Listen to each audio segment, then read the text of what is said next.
ಅಲ್ಲಿಂದ ನಾನು flight ತೊಗೊಂಬರ್ತೀನಿ. Unfortunately ಇದು ಹೆಂಗೋ ನನಗೆ ಜಾಗ ಸಿಗ್ಬಿಡ್ತಿದ್ದು.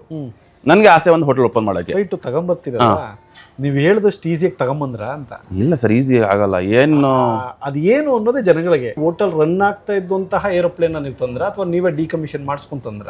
ಸುಮಾರು ಜನರು ಬಂದು ಅಳ್ಕೊಂಡು ಹೋಗ್ತಾರೆ ಸರ್ ಇಲ್ಲಿ. ಈಗ ನಾನು ನನ್ನ ಫ್ಯಾಮಿಲಿ ನೋಡ್ತೀನಿ, ನಾನು ನೆನ್ಸ್ಪೂರ್ತಿ ಮಾಡ್ಬಿಟ್ಟಪ್ಪ ನೀನು ಫ್ಲೈಟಲ್ಲಿ ಒಂದ್ಸಲ ಕೂತ್ಕೊಬೇಕಂತ ಇತ್ತು. ಫ್ಲೈಟಲ್ಲಿ ಕುಣಿಸಿದ್ಯಾ, ಊಟನೂ ಮಾಡಿಸಿದ್ಯಾ. ಎಲ್ಲೆಲ್ಲಿಂದ ಕರೆಸಿದೀರಿ ಶೆಫ್ಗಳನ್ನ? ಈಗ ಮಂದಿ ಅಂತ ಐತೆ ಒಂದು ನಮ್ದು ಅರಬಿಕ್ ಫುಡ್. ಆ ಮಂದಿಯಿಂದ ಯಮನಿಂದ ಕರೆಸ್ದೆ. ಯಮನಿಂದ ಕರ್ಸ್ಬಿಟ್ಟು ಅವ್ರ ಹತ್ರ ಐಡಿಯಾ ತಗೊಂಡು ಹೆಂಗ್ ಮಾಡ್ಬೇಕು ಅಂತ, ಅದು ಅಲ್ಫಾಮ್ದು ಹೆಂಗ್ ಮಾಡ್ಬೇಕು ಅದು ಒಂದು ಸಪ್ರೇಟು, ವೆಜ್ದು ಹೆಂಗ್ ಮಾಡ್ಬೇಕು ಅಂತ ಕೈಯಿಂದ 1 ವರ್ಷ ನಾನು ಬಾಡಿಗೆ ಕಟ್ಟೆ ಸರ್. ಇಲ್ಲಿ ಟೈಮ್ ತಗೊಂಡೆ, ಒಳ್ಳೆ ಟೇಸ್ಟ್ ಕೊಡ್ಬೇಕು, ಗ್ರೋತ್ ಚೆನ್ನಾಗಾಯ್ತು. ಯಾವಾಗ ರೆಸ್ಟೋರೆಂಟ್ ಹೆಂಗ್ ಗೊತ್ತಾ, ಹಿಂಗೆ ಹಿಂಗೆ ಹಿಂಗೆ ಹಿಂಗೆ ಆಗ್ತಾ ಇರ್ತದೆ. ಇದು ನನ್ನ ಹಂಗಾಗಿಲ್ಲ, ಹಿಂಗೆ ಹಿಂಗೆ ಹಿಂಗೆ ಹಿಂಗೆ ಹಿಂಗೆ ಹೋಗ್ತಾ ಐತೆ. Menu is very affordable sir. Packet friendly menu ಇರಬೇಕು ಸರ್. ನಮ್ಗೆ ಒಂದೇ ಇನ್ಸ್ಟ್ರಕ್ಷನ್ ಕೊಟ್ಟಿದ್ದು, ಮೆನ್ಯೂ ಮಾಡಬೇಕಾದ್ರೆ it should be packet friendly. ಈ ರೆಸ್ಟೋರೆಂಟ್ ಏನಿದೆಲ್ಲ ಅದು ಭಾಳ ಟಫ್ ಬಿಸ್ನೆಸ್ ಅಂತ ಆಮೇಲೆ ಗೊತ್ತಾಯ್ತು ನನಗೆ. ನನ್ನ ಹತ್ರ ಸರ್ ಈಗ 1.5 ವರ್ಷ ಮೇಡ ಆಯಿತು ರೆಸ್ಟೋರೆಂಟ್ ಓಪನ್ ಆಗಿ. ಇವಾಗ ಒಬ್ಬೊಬ್ರಿಗೂ ನೀವು ಹೋಗಿ ಮಾತಾಡಿಸ್ಬೋದು. ಇನ್ನೂವರೆಗೂ ನನ್ನ ಹತ್ರ ಕೆಲಸ ಬಿಟ್ಟು ಯಾರೂ ಹೋಗಿಲ್ಲ, ಹಂಗೆ ನನ್ನ ಸೇರ್ಕೊಂಡಿದ್ದಾರೆ. ಅದು ಸ್ವಲ್ಪ ರೆಸ್ಟೋರೆಂಟ್ ಓನರ್ಗಳು ಇದ್ದಾರಲ್ಲ, ಮುಂದ್ಗಡೆ ಒಂದು ಮಾತು ಹಿಂದ್ಗಡೆ ಒಂದು ಮಾತು. ಗ್ಯಾಸ್ದೇ ನಮಗೆ ತಿಂಗಳ 6 ಲಕ್ಷ ರೂಪಾಯಿ ಆಗ್ತದೆ. ಈಗ ನೋಡಿ ಸರ್, ಬೇರೆ ಕಡೆ ಎಲ್ಲ ಈಗ ಸಿಲಿಂಡರ್ಗಳು ಇಲ್ಲ, ಹಂಗೂ ನಾನು ವ್ಯವಸ್ಥೆ ಮಾಡಿದ್ದೀನಿ. ಸ್ವಂತ ನಾನೇ ಬ್ಯಾರಲ್ಗಳು ರೆಡಿ ಮಾಡಿ ಫೈರ್ ವುಡ್ದು ನಮ್ಮೂರಿಂದ ಸೌದೆ ತರಿಸಿ. ಈಗ ನೀವು ಏನೇನು ತಿಂತಾ ಇದ್ದೀರಾ ಆಲ್ಮೋಸ್ಟು 80% ನಿಮಗೆ ಎಲ್ಲ ಸೌದೆ ಒಲೆದು. ಇನ್ನೊಂದೇನೆಂದರೆ, ನನ್ನ ರೆಸ್ಟೋರೆಂಟಲ್ಲಿ ನಾನು ಫ್ರಿಜ್ ಮಡಗಿಲ್ಲ. ನಮ್ಮ ಮನೇಲಿ ಹೆಂಗೆ ಬಳಸ್ತೇವೆ ಟೊಮಾಟೊ, ಅದರಿಂದ ಎ ಗ್ರೇಡ್ ನಾನು ತರಿಸೋದಿಲ್ಲ. ಎಲ್ಲ ಹೈ ಕ್ವಾಲಿಟಿ ಇದ್ದರೆ ಟೇಸ್ಟ್ ಬರೋದು ಸರ್. ಶೆಫ್ಫು ಅಷ್ಟೇ, ಹೈ ಕ್ವಾಲಿಟಿ ಶೆಫ್ ಇದ್ದರೆ ಹೈ ಕ್ವಾಲಿಟಿ ಫುಡ್ ಕೊಡೋಕ್ಕಾಗೋದು. ನನ್ನ ಮನೆ ಇರೋದು ಹತ್ರ, ನಾವೇ ಇಲ್ಲೇ ಊಟ ಮಾಡೋದು ಜೊತೆಯಲ್ಲಿ ಎಲ್ಲ ಎನಿ ಟೈಮ್. ಈಗ ಕೇಳಿ 1 ವರ್ಷ ಆಯಿತು, ಸಾಯಂಕಾಲ ಊಟ ನಮ್ಮ ಮನೆ ಇಲ್ಲೇ ಆಗೋದು ಊಟ. ಬರೀ 3-3.5 ಲಕ್ಷ ನನಗೆ ಕರೆಂಟ್ ಬಿಲ್ ಬರ್ತದೆ. ಪ್ರತಿಯೊಂದು 4 ಟೇಬಲ್ ಒಬ್ಬೊಬ್ಬರು ನಿಲ್ಲಿಸ್ಬೇಕು, ಅದು ಸಂಬಳ. ಆಮೇಲೆ ಕೆಳಗೆ ಬೋರ್ಡಿಂಗ್ ಪಾಸು ಸ್ಟೋರ್ ಮಾಡಿದ್ದೀನಿ, ಅಲ್ಲಿ ಇಬ್ಬರು ಕ್ಯಾಶಿಯರ್ಗಳು ಇರ್ತಾರೆ. ಅಲ್ಲಿ ಫ್ಲೈಟಲ್ಲಿ ಮಾಡಿ ಕಳ್ಸೋಕ್ಕೆ ಒಂದು ಕ್ಯಾಶ್ ಸೆಕ್ಯೂರಿಟಿ, ವೆಲ್ಕಮ್ ಮಾಡೋಕ್ಕೆ ಒಬ್ಬರು. ನೋಡಿ ಅಲ್ಲಿ ಬೇಕಾದ್ರೆ ನಾನು ದುಡ್ಡು ಉಳಿಸ್ಬೋದಿತ್ತು ವೆಲ್ಕಮ್ ಮಾಡೋಕ್ಕೆ, ಬಟ್ ಎಲ್ಲರಿಗೂ ನಮಸ್ಕಾರ ಮಾಡಲೇಬೇಕು. ಇದು ನಮ್ಮ ಕರ್ನಾಟಕ ಇದು.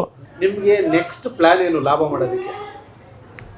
ಲಾಭ ಮಾಡೋ ಪ್ಲ್ಯಾನ್ ಮಾಡಿಲ್ಲ sir. We are still planning to serve better and better each and every day. We are planning ಇದಕ್ಕಿಂತ ಒಳ್ಳೇದು ಕೊಡಬೇಕು ಸರ್ವಿಸ್, ಇದಕ್ಕಿಂತ ಒಳ್ಳೇದು ಏನು ಮಾಡ್ಬೋದು ನಾವು ಜನತೆಗೋಸ್ಕರ, ಆ ಥರ ನಾವು ಪ್ಲ್ಯಾನ್ ಮಾಡ್ತೀವಿ. ಎಲ್ಲ ಇನ್ನೊಂದು ಹೊಸ ಬ್ರಾಂಚ್ ಓಪನ್ ಮಾಡೋ ಐಡಿಯಾ ಏನಾದರೂ ಇದೆಯಾ? ಮತ್ತೆ ಸರ್, ನಿಮ್ಮ ಫೇವ್ರೇಟ್ ಡಿಶ್ ಯಾವುದು ಈ ಫ್ಲೈಟ್ ಒಳಗೆ? ಈಗ ನಾನು ಒಂದು ಹೇಳ್ಬಿಟ್ರೆ ಬೇರೆ ಶೆಫ್ ಬೇಜಾರು ಮಾಡ್ಕೊತಾನೆ. ನಮ್ಮ ಹತ್ರ ನಾಳಕನೇ ಇರಲಿಲ್ಲ ಸರ್, ಆ ಟೈಮು ನೋಡಿದ್ವಿ ನಾವು ಫಾತಿಮಾರ time. 24 hours is also not enough for us.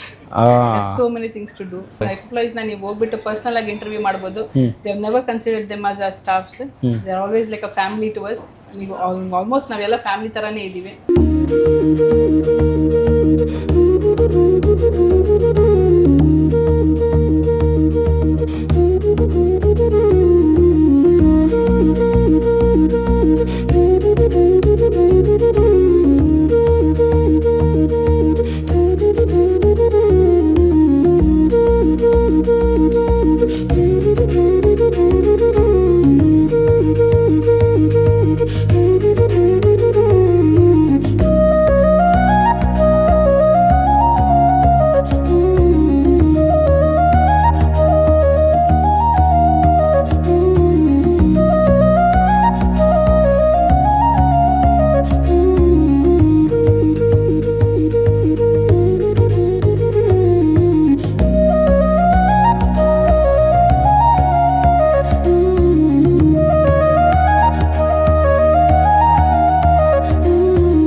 ಕಾರ್ಯಕ್ರಮಕ್ಕೆ ವೆಲ್ಕಮ್ ಮಾಡೋಣ ಸರ್. ನಮಸ್ಕಾರ. ನಮಸ್ಕಾರ.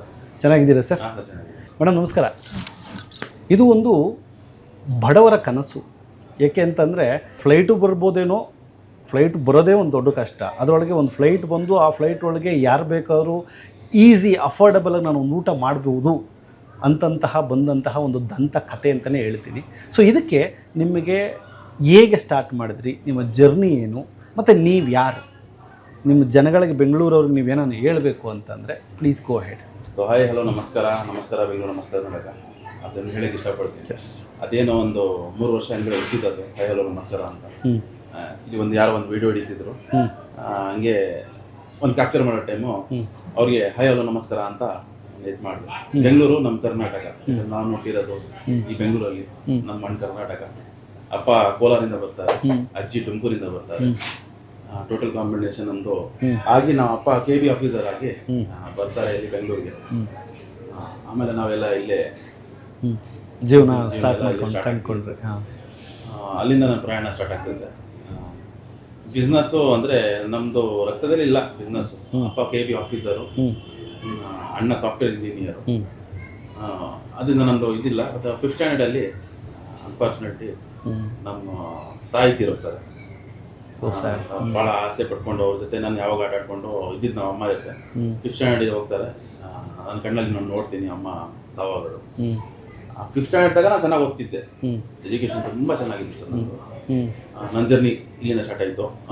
ಅಲ್ಲಿಂದ 5th ಸ್ಟ್ಯಾಂಡರ್ಡ್ ಆದಮೇಲೆ ಅಮ್ಮ ಹೋಗ್ತಲ್ಲ, 1 ವರ್ಷ ಬ್ರೈಂಡ್ ಆಗಿಬಿಟ್ಟೆ. ಅಂದರೆ ನನಗೆ ಡಿಪ್ರೆಷನಲ್ಲಿ ಹೋಗ್ಬಿಟ್ಟು ಯಾರ ಜೊತೆ ಮಾತುಕತೆ ಇಲ್ಲ, ಸೈಲೆಂಟ್ ಹುಡುಗ.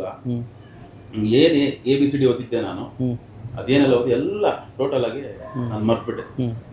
ಮೈಂಡಲ್ಲಿ ಬಂದೇ ಇಲ್ಲ. ಆಮೇಲೆ ಅಪ್ಪ ಫೋರ್ಸ್ ಮಾಡಿಸಿ, ಯಾಕಂದ್ರೆ ಅವರು ಎಜುಕೇಶನ್ ಫ್ಯಾಮಿಲಿ ಅವರು, KB ಆಫೀಸರು, BE ಏನೋ ಮಾಡಿದ್ರು ಅಪ್ಪ ನಂದು.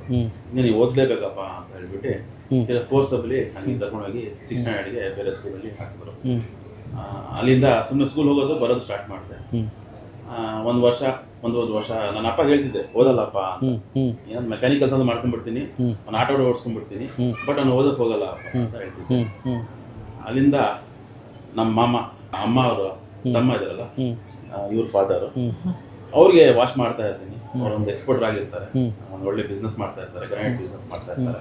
ಅವ್ರಿಗೆ ನೋಡಿ ಬೆಳೀತಾ ಇರ್ತದೆ. 8th ಸ್ಟ್ಯಾಂಡರ್ಡಿಂದ ಫಸ್ಟ್ ಬಿಸ್ನೆಸ್ ನಾನು ಸ್ಟಾರ್ಟ್ ಆಗ್ತದೆ. ಸೀಬೆ ಹಣ್ಣು 8th ಸ್ಟ್ಯಾಂಡರ್ಡ್ ಸ್ಟಾರ್ಟ್ ಮಾಡ್ಬೇಕು. ಅಪ್ಪ ಯಾವಾಗ ನಾನು 10 ರೂಪಾಯಿ ಕೊಡೋದು, ಈಗ ನನಗೆ ಅಪ್ಪ ಕೊಡೋದು, ನಮ್ಮ ಅತ್ತೆ ಕೊಡೋದು. ನಮಗೆ ಸಾಕಿದ ನಮ್ಮ ಅತ್ತೆನೂ ನಮ್ಮ ಅಣ್ಣ. ಅಮ್ಮ ಹೋಗ್ತಂದ್ಮೇಲೆ ಅವರೇ ನಮಗೆ ದೇವರು, ನಮ್ಮ ಅತ್ತೆನೂ ನಮ್ಮ ಅಣ್ಣ. ಅವರೇ ಟೋಟಲ್ ಆಗಿ ನಮಗೆ ಎಲ್ಲ ಜೀವನ ಅವರು ಮಾಡ್ಕೊಂಡು ಹೋದ್ರು. 10 ರೂಪಾಯಿದು ನಾನು ಏನು ಮಾಡ್ತಿದ್ದೆ, 1 ರೂಪಾಯಿಗೆ 4 ಸೀಮೆಂಟ್ ಸಿಗೋದು. ಆ ಬ್ಯಾಗಲ್ಲಿ ಹಾಕೊಂಡು ಸ್ಕೂಲ್ ಹೋಗ್ತಿದ್ದೆ. 10 ರೂಪಾಯಿ ಎಲ್ಲ ಟೋಟಲ್ ತೊಗೊಂಡು ಹೋಗ್ಬಿಡ್ತಿದ್ದೆ ಸ್ಕೂಲ್ಗೆ. ಅದು ತೊಗೊಂಡೋಗಿ ಫಸ್ಟ್ ಪೀರಿಯಡ್ ಆದ ತಕ್ಷಣ ಒಂದು ತಿಂತಿದ್ದೆ. ಮಗ ನನ್ಗನ್ಬೇಕು, ನನ್ಗನ್ಬೇಕು ಅಂತ ಕೇಳ್ತಿದ್ರು. 1 ರೂಪಾಯಿ ಅದೇ ಗ್ಯಾರಂಟಿ ಅವ್ರಿಗೆ ಇದು ಮಾಡ್ಬಿಡ್ತಿದ್ದೆ. ನಾನು 1 ಪೀರಿಯಡ್, 2nd ಪೀರಿಯಡಲ್ಲಿ ಮುಗಿಯಿತು ನಂದು ಸೇಲಿಂಗು. ಅಲ್ಲಿಂದ ಬ್ಯಾಗ್ ಹಾಕೊಂಡು ಹೋದು, ಅಲ್ಲಿಂದ ಹೊಳ್ಬಿಡೋದು ಬಂದು ಸ್ಕೂಲ್ಗೆ. ಸ್ಕೂಲ್ ಒಳಗೆ ಬಿಸ್ನೆಸ್ ಮಾಡಿದ ಫಸ್ಟ್ ಯುವಕ ನೀವು ಹಂಗಾದ್ರೆ? ಅದು ನಿಜಾನೇ. ಸ್ಕೂಲಲ್ಲಿ ಫಸ್ಟ್ ಬಿಸ್ನೆಸ್ ನನ್ಗೆ ಗೊತ್ತಿಲ್ಲ, ಬಟ್ ನಾನು ಸ್ಟಾರ್ಟ್ ಮಾಡಿದ್ದು 8th ಸ್ಟ್ಯಾಂಡರ್ಡ್ ನಾನು ಸ್ಟಾರ್ಟ್ ಆಯ್ತು. SLC ತಕ ನಾನು SLC ಆ ಕಡೆ ಬರೋ ತಕ 4 ಲಕ್ಷ ಇತ್ತು ನಾನು ಆ ಟೈಮಲ್ಲಿ. 2004 ಅಲ್ಲಿ ನನಗೆ SLC ಮುಗಿತು. ನಂದು ಬಸವನಗುಡಿಯಲ್ಲಿ ಓದಿದ್ದು ನಾನು. ಅವಾಗಲೇ ನಂದು 4 ಲಕ್ಷ ಅಮೌಂಟ್ ಇತ್ತು. ಆಮೇಲೆ SLC ಮುಗೀತು. ನಾನು ಇಲ್ಲಿ ಇರಕ್ಕೆ ಆಗಿಲ್ಲ ಸರ್ ಬೆಂಗಳೂರು. ಯಾಕೆ ನನಗೆ ಇಷ್ಟ ಇಲ್ಲ ಅಷ್ಟು. ಯಾಕಂದ್ರೆ ಇಲ್ಲಿ ನಮ್ಮ ಅಮ್ಮ ಹೋಗಿದ್ದಾರೆ ಅಂತ ಒಂದು ಮನಸ್ಸಲ್ಲಿ ಇನ್ನೂವರೆಗೂ ಅದೇ ನನಗೆ ಕರೆಕ್ಟ್. ಸ್ವಂತ ಮನೆ ನಮ್ದು ಜಯನಗರ 40 ಬ್ಲಾಕ್ ಅಲ್ಲಿ. ಅಲ್ಲೂ ನಮ್ಗೆ ಇರಕ್ ಆಗ್ತಾ ಇರಲಿಲ್ಲ. ಯಾಕಂದ್ರೆ ಯಾವಾಗ ನಮ್ಮ ಅಮ್ಮನೇ ಕಾಣತ್ತೆ ನನ್ನ ಕಣ್ಣಿಗೆ. ಇರೋದೇ ಬೇಡ ಅಂತ ಒಂದ್ ದಿವಸ ಏನಾಯ್ತು, ಒಂದು ಟೂರ್ ಹೋಗಿದ್ದೆ ಸರ್ ಫ್ರೆಂಡ್ ಜೊತೆ. SLC ಮುಗಿದ ತಕ್ಷಣ ಒಂದು ಟೂರ್ ಹೋಗಿದ್ದೆ, ಹಿಂದೂಪುರ, ಗೋರಿಬಿಂದೂರು ಆ ಕಡೆ ಹೋಗಿದ್ದೆ. ಅಲ್ಲಿ ಹೋಗೋ ಟೈಮು ಅಲ್ಲಿ ಒಂದು ಗಲ್ಲಿಯಲ್ಲಿ ಹಸುಗಳು ಸಾಕೊಂಡಿದ್ರು ಜನರು. ಅದು ನಾನು ಸಿಟಿ ಹುಡುಗ, ನಮ್ಗೆ ಹಸುಗಳ ಬಗ್ಗೆ ಅಷ್ಟು ನಾಲೆಜ್ ಇಲ್ಲ. ಅಲ್ಲಿ ನೋಡ್ಬಿಟ್ಟು ನಮ್ದು ಒಂದು ಫ್ರೆಂಡು, ಮಗ ಇದರಲ್ಲಿ ಹಾಲು ಕರಿಬೋದು, ಒಂದು ತಾಯಿ ಸಾಕಂಗೆ ಆಗ್ತದೆ, ಇದು ಇನ್ನು ಯಾವಾಗ ತಾಯಿ ಅಂತೀಯಲ್ಲ, ಇದೇ ಮಾಡ್ಬಿಡು ಬಿಸ್ನೆಸ್, ದುಡ್ಡು ಐತಲ್ಲ ಅಂತ ನನಗೆ ಫ್ರೆಂಡ್ ಹೇಳ್ದ. ಅದು ಫ್ಲಾಶ್ ಆಗಿಬಿಡ್ತು ನನಗೆ. ಅದು ಕರೆಕ್ಟೇ, ಬೆಂಗಳೂರಿಗೆ ಬೇಡ, ಸರಿ ಒಂದು ಕೆಲಸ ಮಾಡೋಣ. ನಮ್ಮ ಅಜ್ಜಿ ಊರಲ್ಲಿ ಜಮೀನಿತ್ತು, ಸಿರ್ವಾರ ಅಂತ ನಮ್ಮ ಊರು, ಒಂದು ಹಳ್ಳಿ.